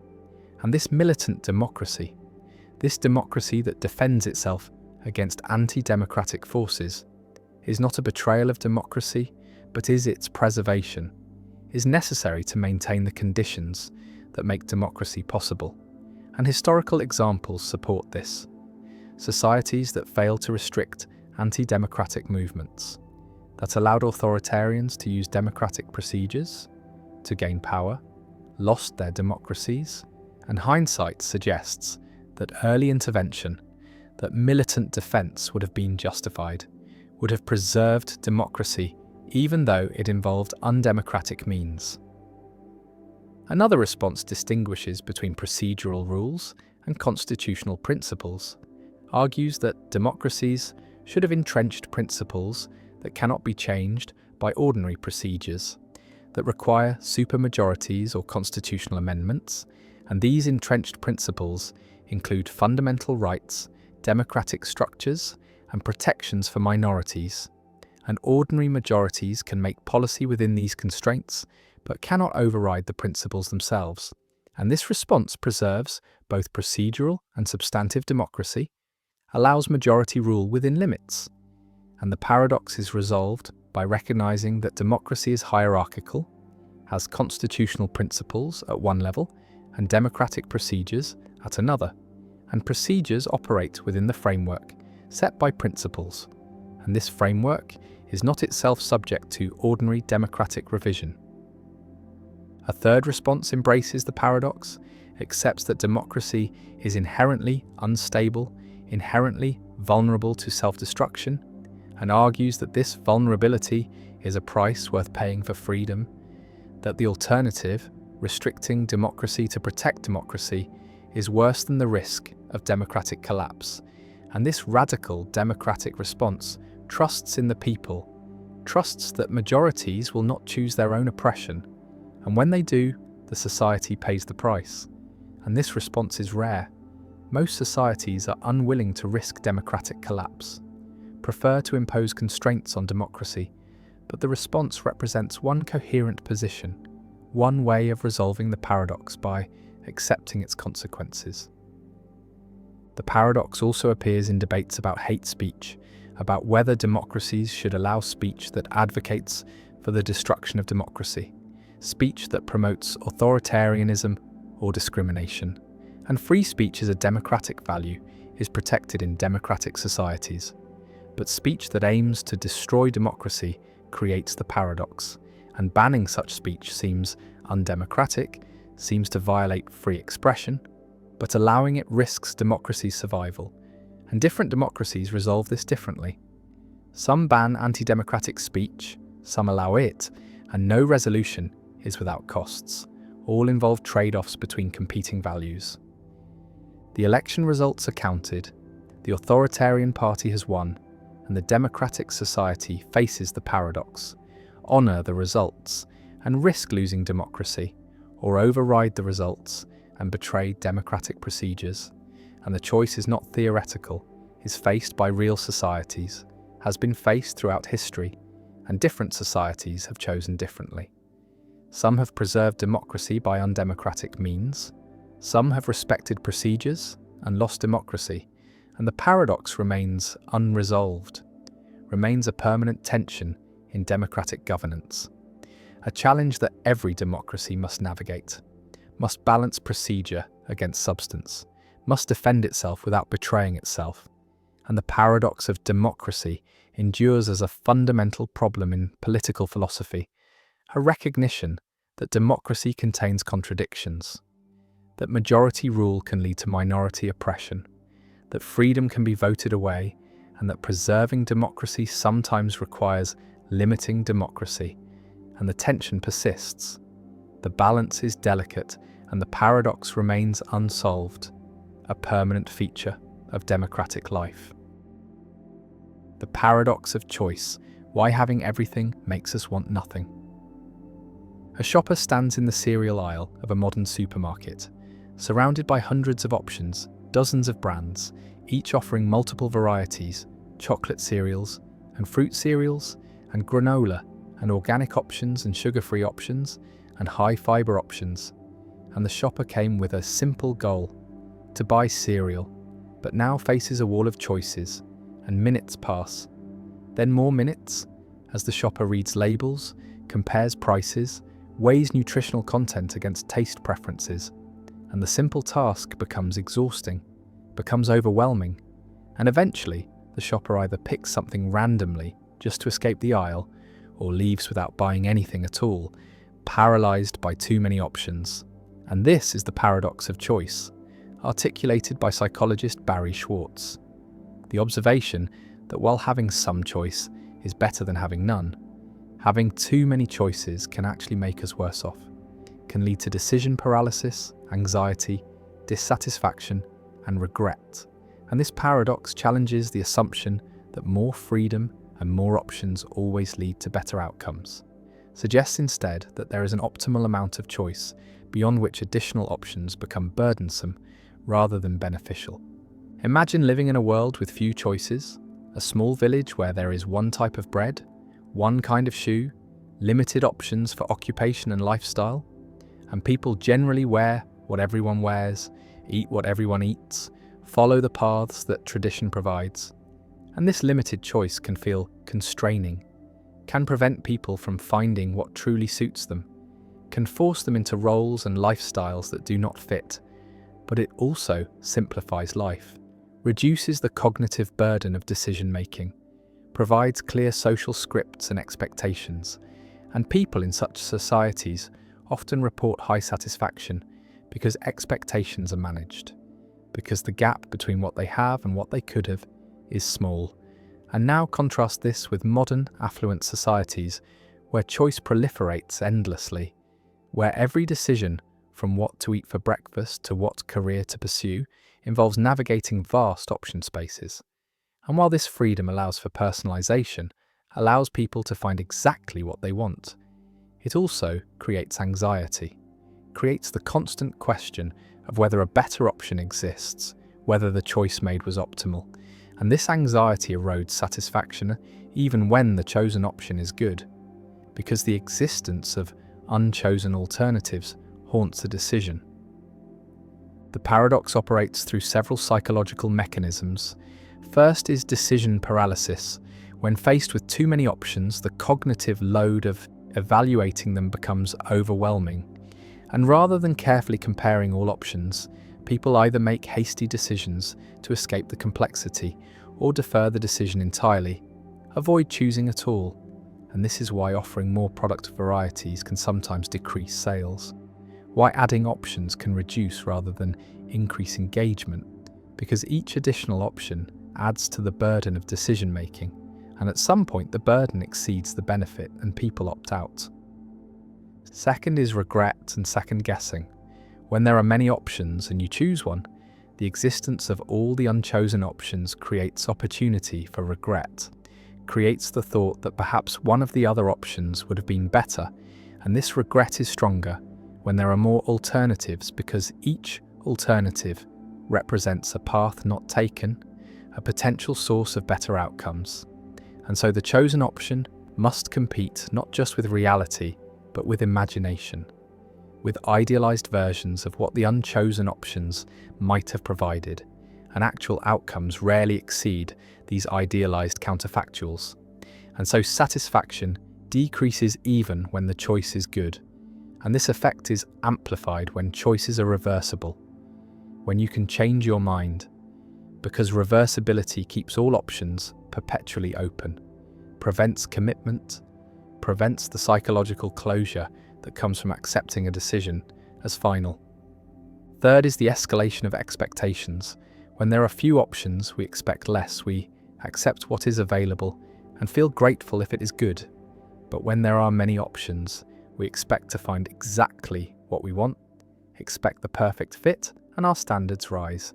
And this rising threshold means that good outcomes feel merely adequate rather than excellent. And satisfaction depends not on absolute quality, but on the gap between expectations and reality.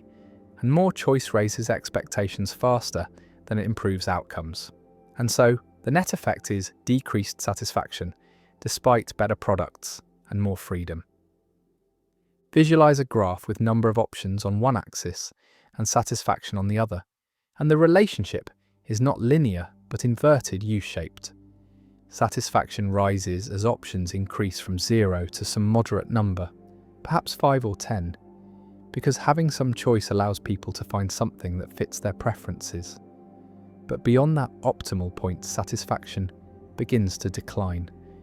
And at very high numbers of options, satisfaction may even fall below the level experienced with minimal choice, because the cognitive and emotional costs of choosing exceed the benefits of additional options. And this inverted U captures the paradox, shows that more is not always better, that optimization requires moderation, that there is such a thing as too much freedom. The paradox has practical implications for product design, marketing, and policy. Companies that offer too many products may overwhelm customers and reduce sales, while companies that curate their offerings, that limit choice to a manageable set of high-quality options, may increase satisfaction and loyalty, And this is why successful brands often limit their product lines, why Apple offers relatively few models compared to competitors, why some restaurants have short menus. The limitation is not a failure, but a strategy, a recognition that customers benefit from being protected from too much choice, from having the decision space narrowed by experts who have already done the filtering. The paradox also affects personal life and well-being.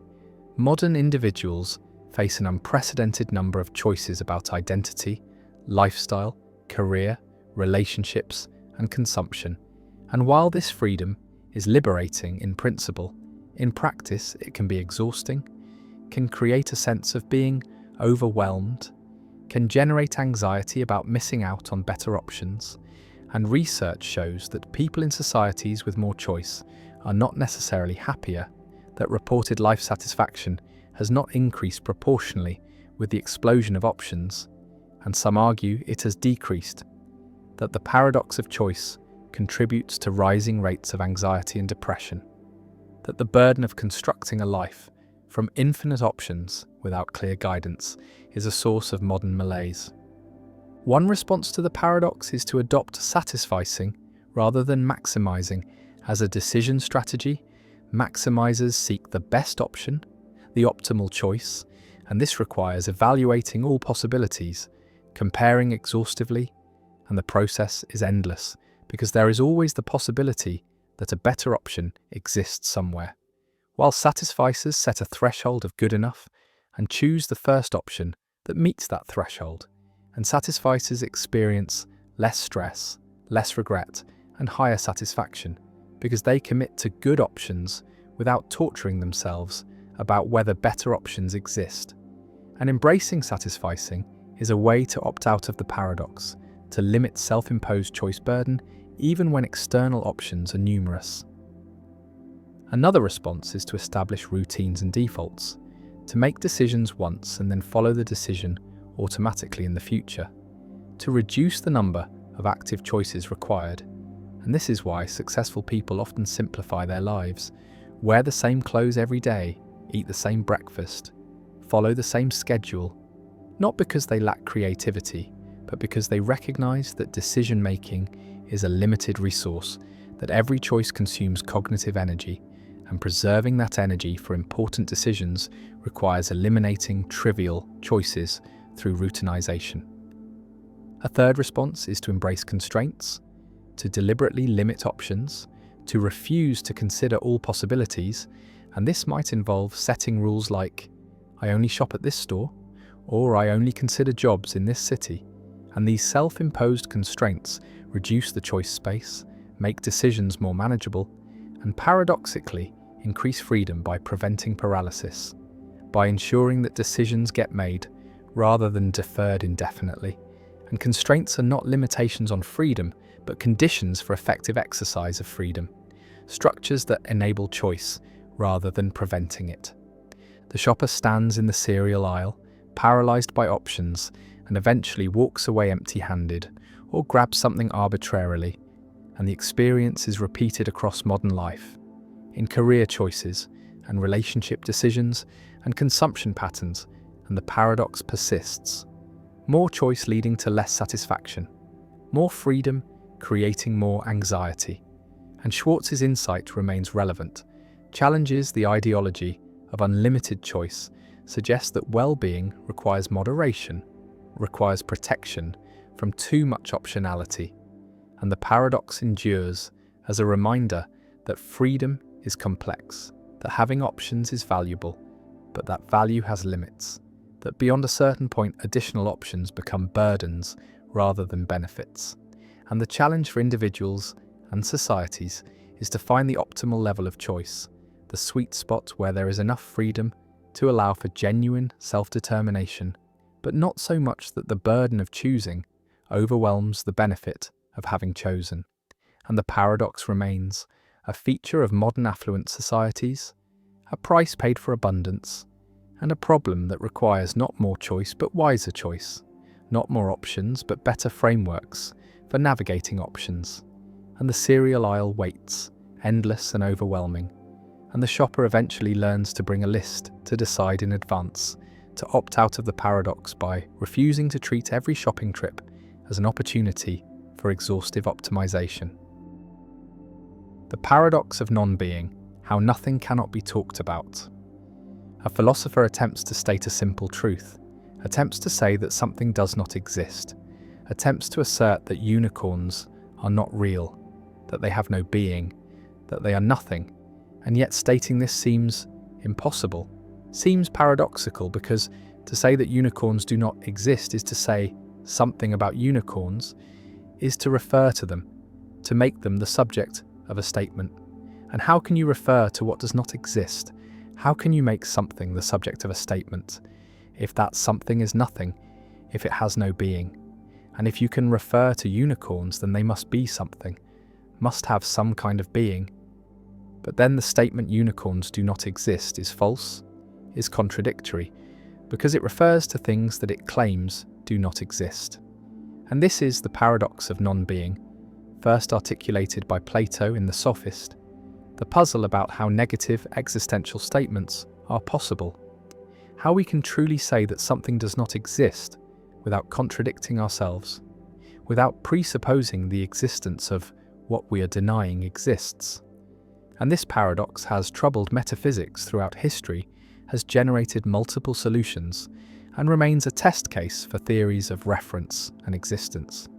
Imagine trying to deny the existence of something, trying to say that Zeus does not exist, that there is no such God, and the statement seems straightforward, seems obviously true, but analysing the statement reveals problems because the statement is about Zeus, makes Zeus the subject, and subjects of statements must be something, must have reference, must be objects that the statement is about. And if Zeus is the subject, then Zeus must exist in some sense, must be something rather than nothing.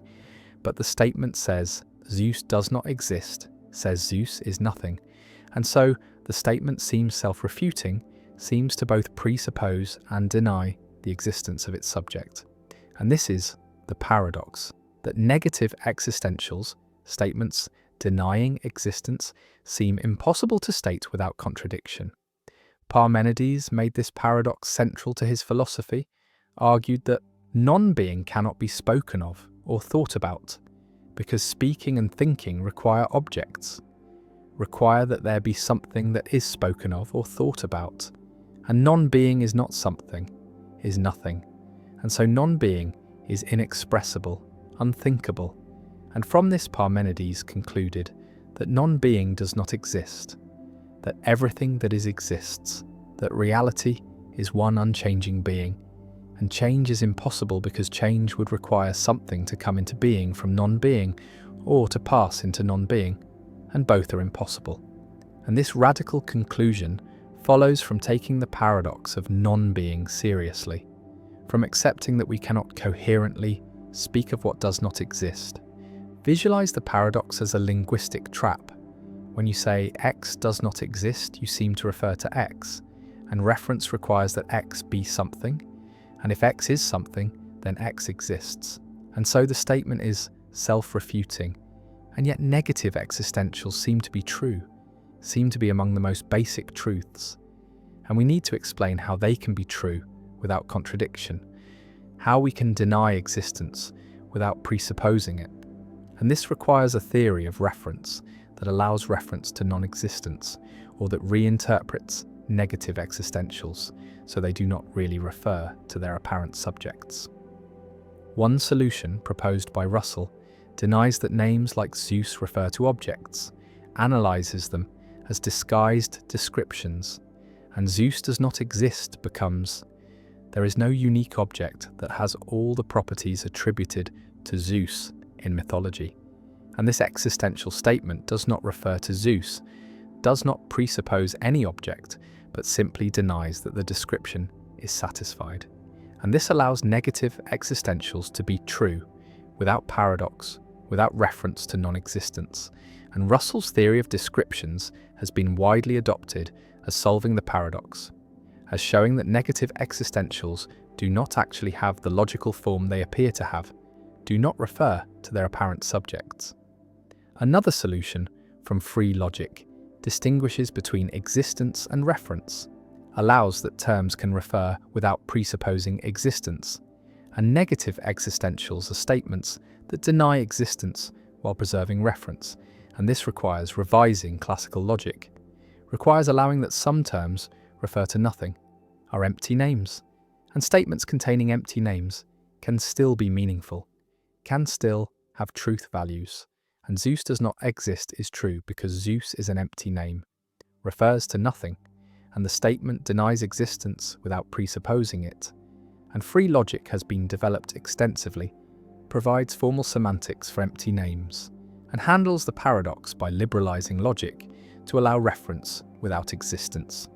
A third solution, from Meinongian approaches, accepts that non-existent objects are real in a broad sense, have being even if they lack existence, and Zeus does not exist is true, because Zeus is a non-existent object, has being but lacks existence, and statements about Zeus refer to this non-existent object, and the paradox is dissolved because reference does not require existence, only requires being, and non-existent objects have being, have properties, can be subjects of true statements, and this solution preserves the intuition that negative existentials refer to their subjects, while denying that reference requires existence.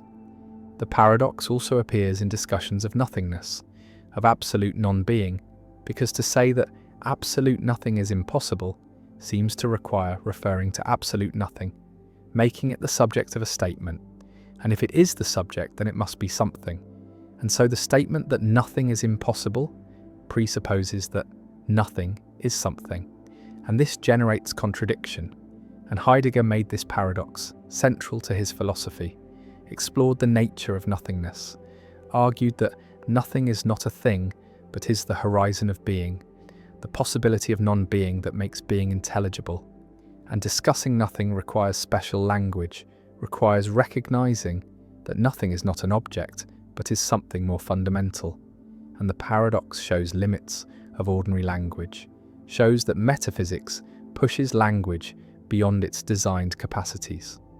Some philosophers embrace the paradox, accept that there are true contradictions, dialetheas, statements that are both true and false, and negative existentials are examples, are both true because they correctly deny existence, and false because they refer to their subjects, and reference presupposes existence. And this paraconsistent approach accepts contradiction, develops logics that allow true contradictions without explosion, without allowing everything to be provable. And while controversial, paraconsistent logic provides one way of handling the paradox, accepts that negative existentials are genuinely paradoxical, are both true and false.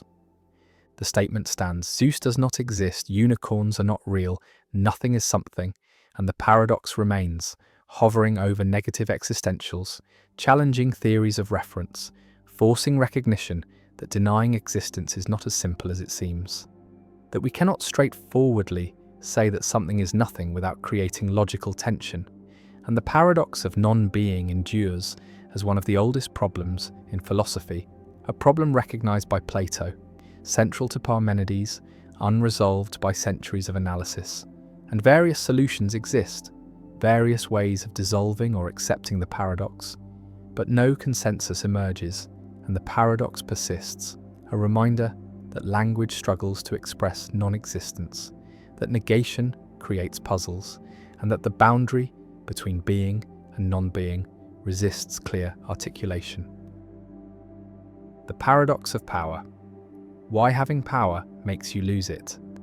A leader gains power through competence, through understanding others' needs, through empathy and social intelligence, through building coalitions and reading situations accurately.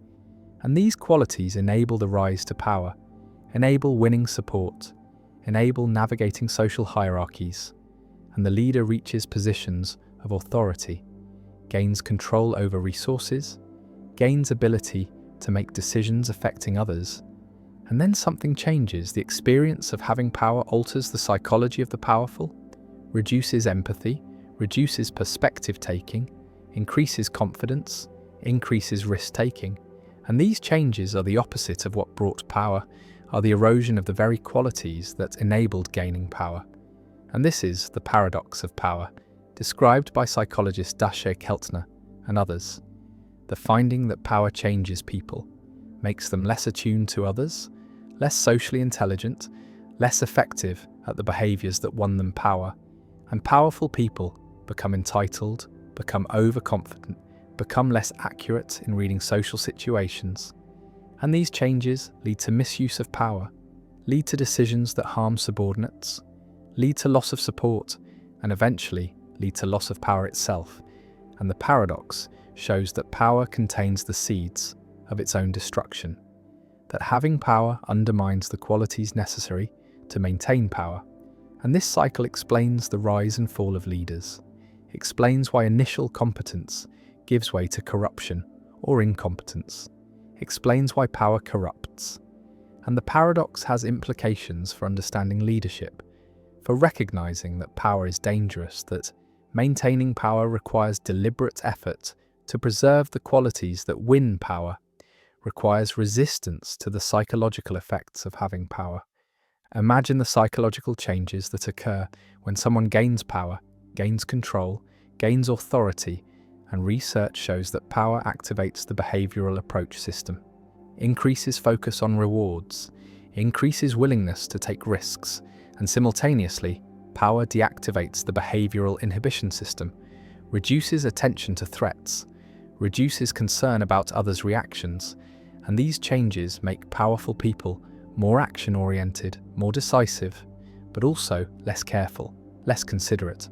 And experiments demonstrate this, show that people primed to feel powerful are more likely to interrupt others, to speak out of turn, to violate social norms, to take what they want without considering others, and powerful people literally see less, attend less to others' emotions, are worse at identifying facial expressions, are less accurate in reading social cues. And this reduced social intelligence is ironic because social intelligence is what typically wins power, is what enables navigating social hierarchies, and power reduces the very capacity that was necessary to gain it. The paradox of power demonstrates that power is self-undermining, that the experience of having power changes people in ways that make them worse at wielding power, that the psychological effects of power include overconfidence, reduced empathy, increased risk-taking, reduced constraint, and these effects lead to mistakes, lead to alienating subordinates, lead to poor decisions, and eventually lead to loss of power. And the cycle repeats. New leaders rise through empathy and social intelligence, gain power, lose these qualities, make mistakes, lose power. And the paradox is that the qualities needed to gain power are different from or opposite to the psychological effects of having power. And this mismatch drives the cycle, drives the rise and fall of leaders. And preventing the cycle requires awareness, requires powerful people to recognize the psychological effects of power and deliberately compensate, deliberately maintain empathy, deliberately attend to others, deliberately resist the natural effects of power. Visualize the paradox as a feedback loop. Gaining power reduces empathy. Reduced empathy leads to poor decisions. Poor decisions alienate supporters. Alienated supporters withdraw support. Withdrawn support leads to loss of power, and the loop is negative, is self-reinforcing, is a cycle that drives powerful people toward downfall. And breaking the loop requires intervention, requires powerful people to resist the psychological effects of power, requires institutional checks that constrain power, requires cultures that maintain accountability, and without such mechanisms, the loop runs its course. Power leads to its own destruction, and the paradox unfolds. One mechanism underlying the paradox is the disinhibition effect, the finding that power reduces inhibition, reduces self-regulation, reduces the internal constraints that normally prevent people from acting on impulses, and powerful people feel freer to do what they want, feel less constrained by social norms, feel less concerned about consequences, and this freedom can be positive. can enable decisive action, can overcome excessive caution, but it also leads to inappropriate behavior, leads to violations of norms, leads to taking advantage of others, and the disinhibition effect explains many abuses of power, explains why powerful people harass subordinates, why they take liberties, why they feel entitled, and the effect is not intentional. Malice, but is psychological change caused by having power, is reduced inhibition that allows latent tendencies to manifest.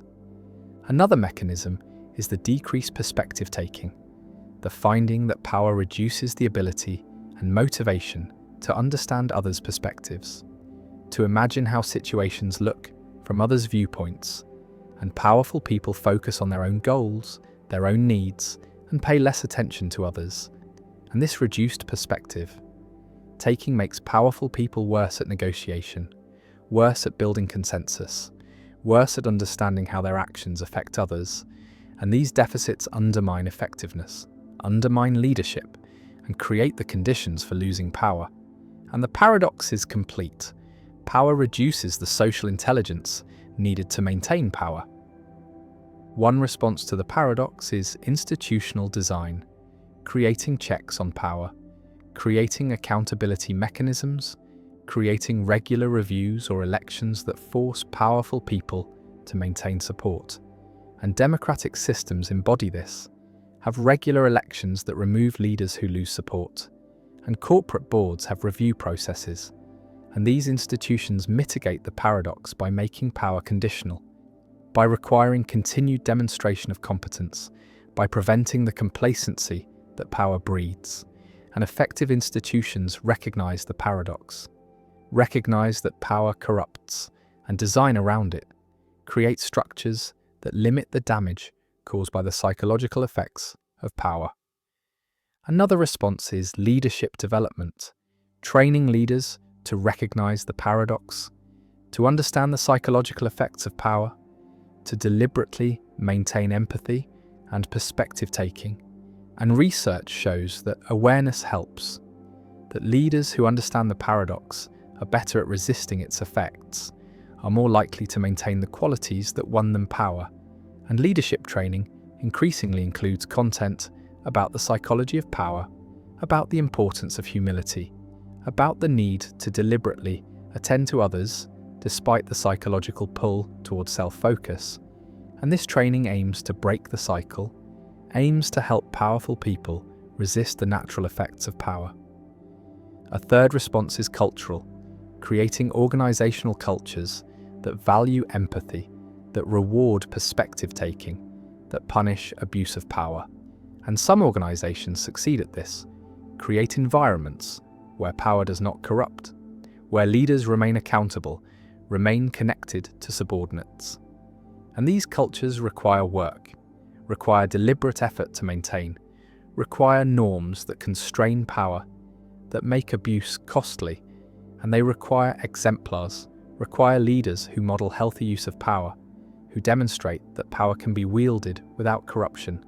And these cultural interventions show that the paradox is not inevitable, is not deterministic, but can be managed through collective effort. The paradox also connects to ancient wisdom, to the recognition across cultures and eras that power corrupts, that absolute power corrupts absolutely, that leaders must guard against the temptations of power.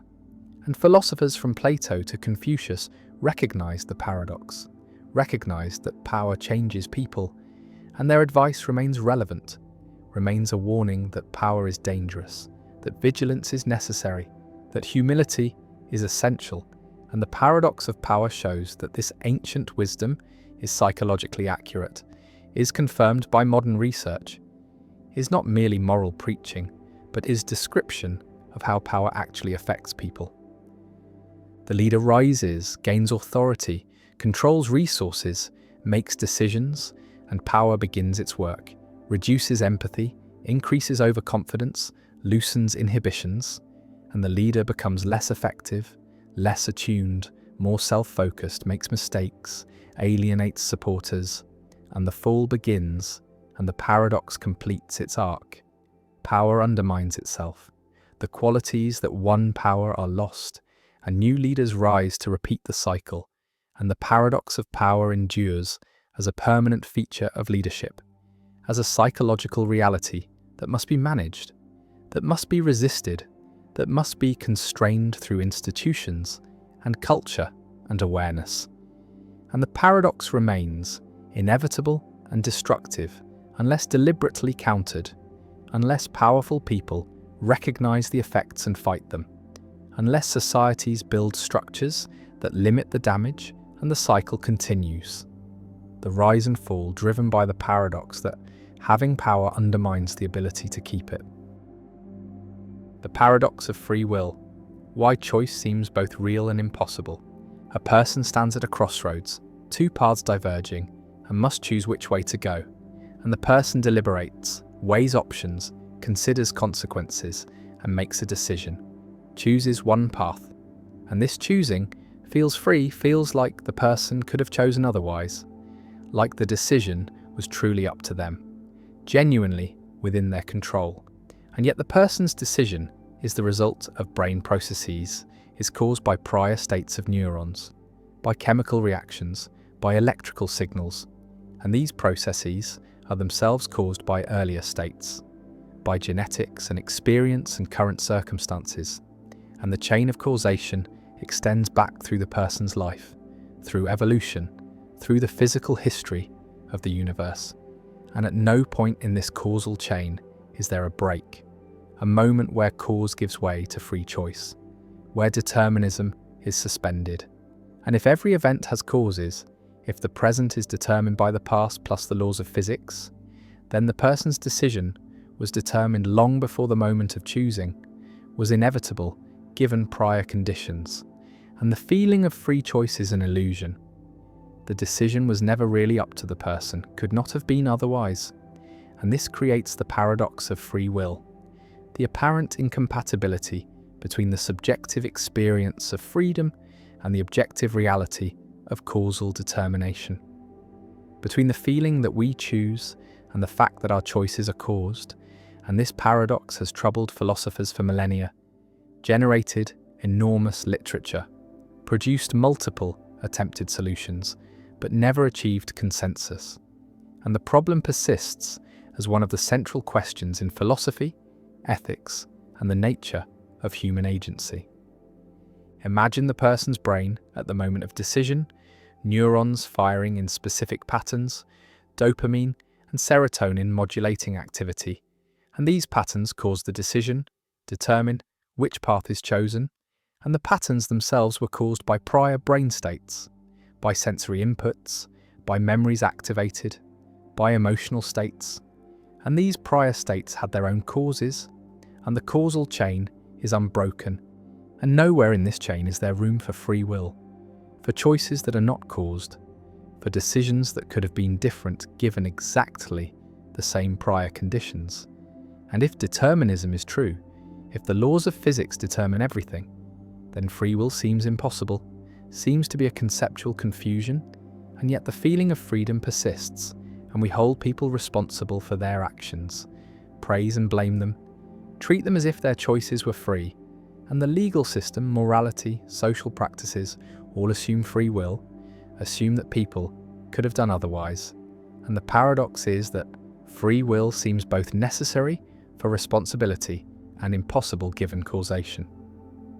The paradox generates three main positions: compatibilism, which says free will is compatible with determinism, incompatibilism, which says they are incompatible, and libertarianism, not political libertarianism, but metaphysical libertarianism, which accepts incompatibility and argues that determinism is false, that humans have genuine free will, and different philosophers defend each position with different arguments, and no consensus emerges, and the debate continues, and the paradox remains unresolved, and perhaps unresolvable, and this might reflect a deep feature of human existence, that we cannot escape the feeling of freedom even if we become convinced intellectually that freedom is impossible, that the first-person perspective of deliberation requires treating ourselves as free even if the third-person perspective of science shows that we are determined.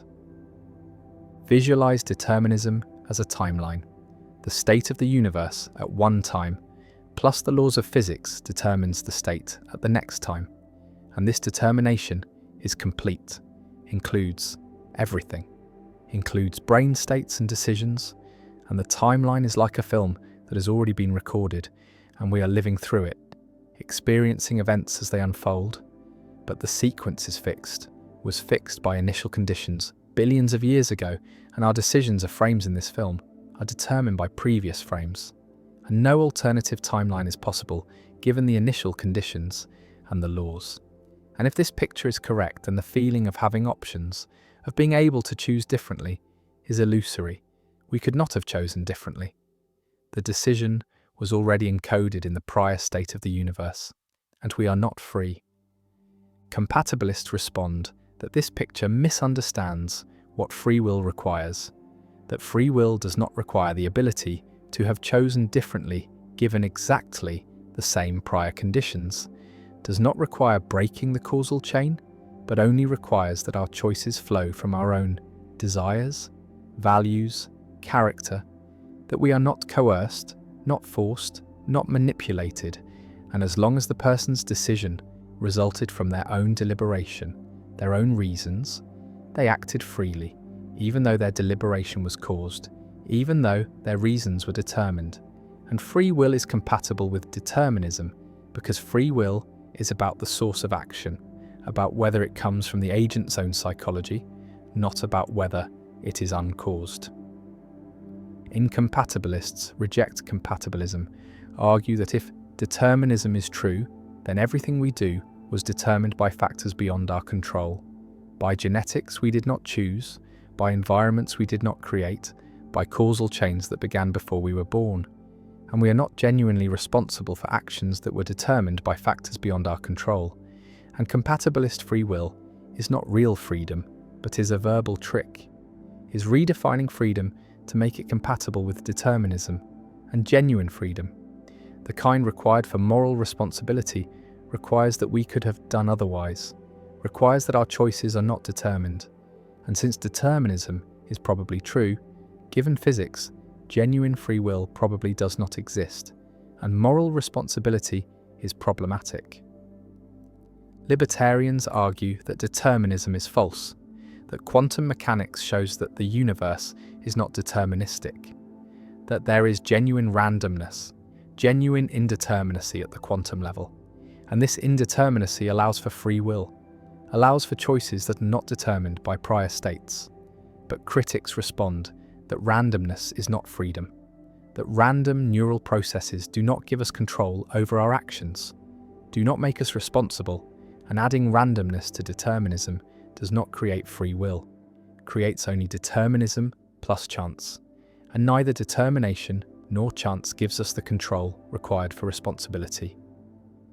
The paradox of free will also has practical implications for criminal justice, for morality, for how we treat each other, because if free will is an illusion, then punishment seems unjustified, seems cruel, and blame seems inappropriate, and we should respond to harmful behaviour with rehabilitation or prevention rather than retribution. And yet the practice of holding people responsible seems essential to social life, seems unavoidable even if philosophically problematic.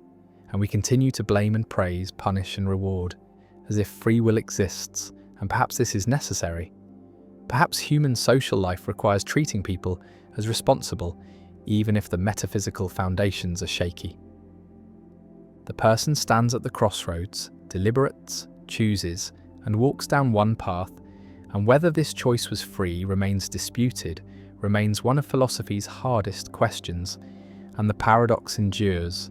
Free will seems both essential and impossible, both real and illusory, and the tension between these perspectives remains unresolved, and perhaps the tension is permanent, is a feature of human existence that cannot be eliminated, that we must live with the subjective feeling of freedom while recognizing the objective reality of causation, and the paradox of free will persists as a permanent puzzle about human agency, about responsibility, about whether we are authors of our actions or merely characters in a predetermined story. And the question remains open, continues to generate debate, continues to matter for ethics and law and self-understanding. And the crossroads remains, the paths diverge, the choice is made, and whether it was truly free remains one of philosophy's deepest and most enduring questions.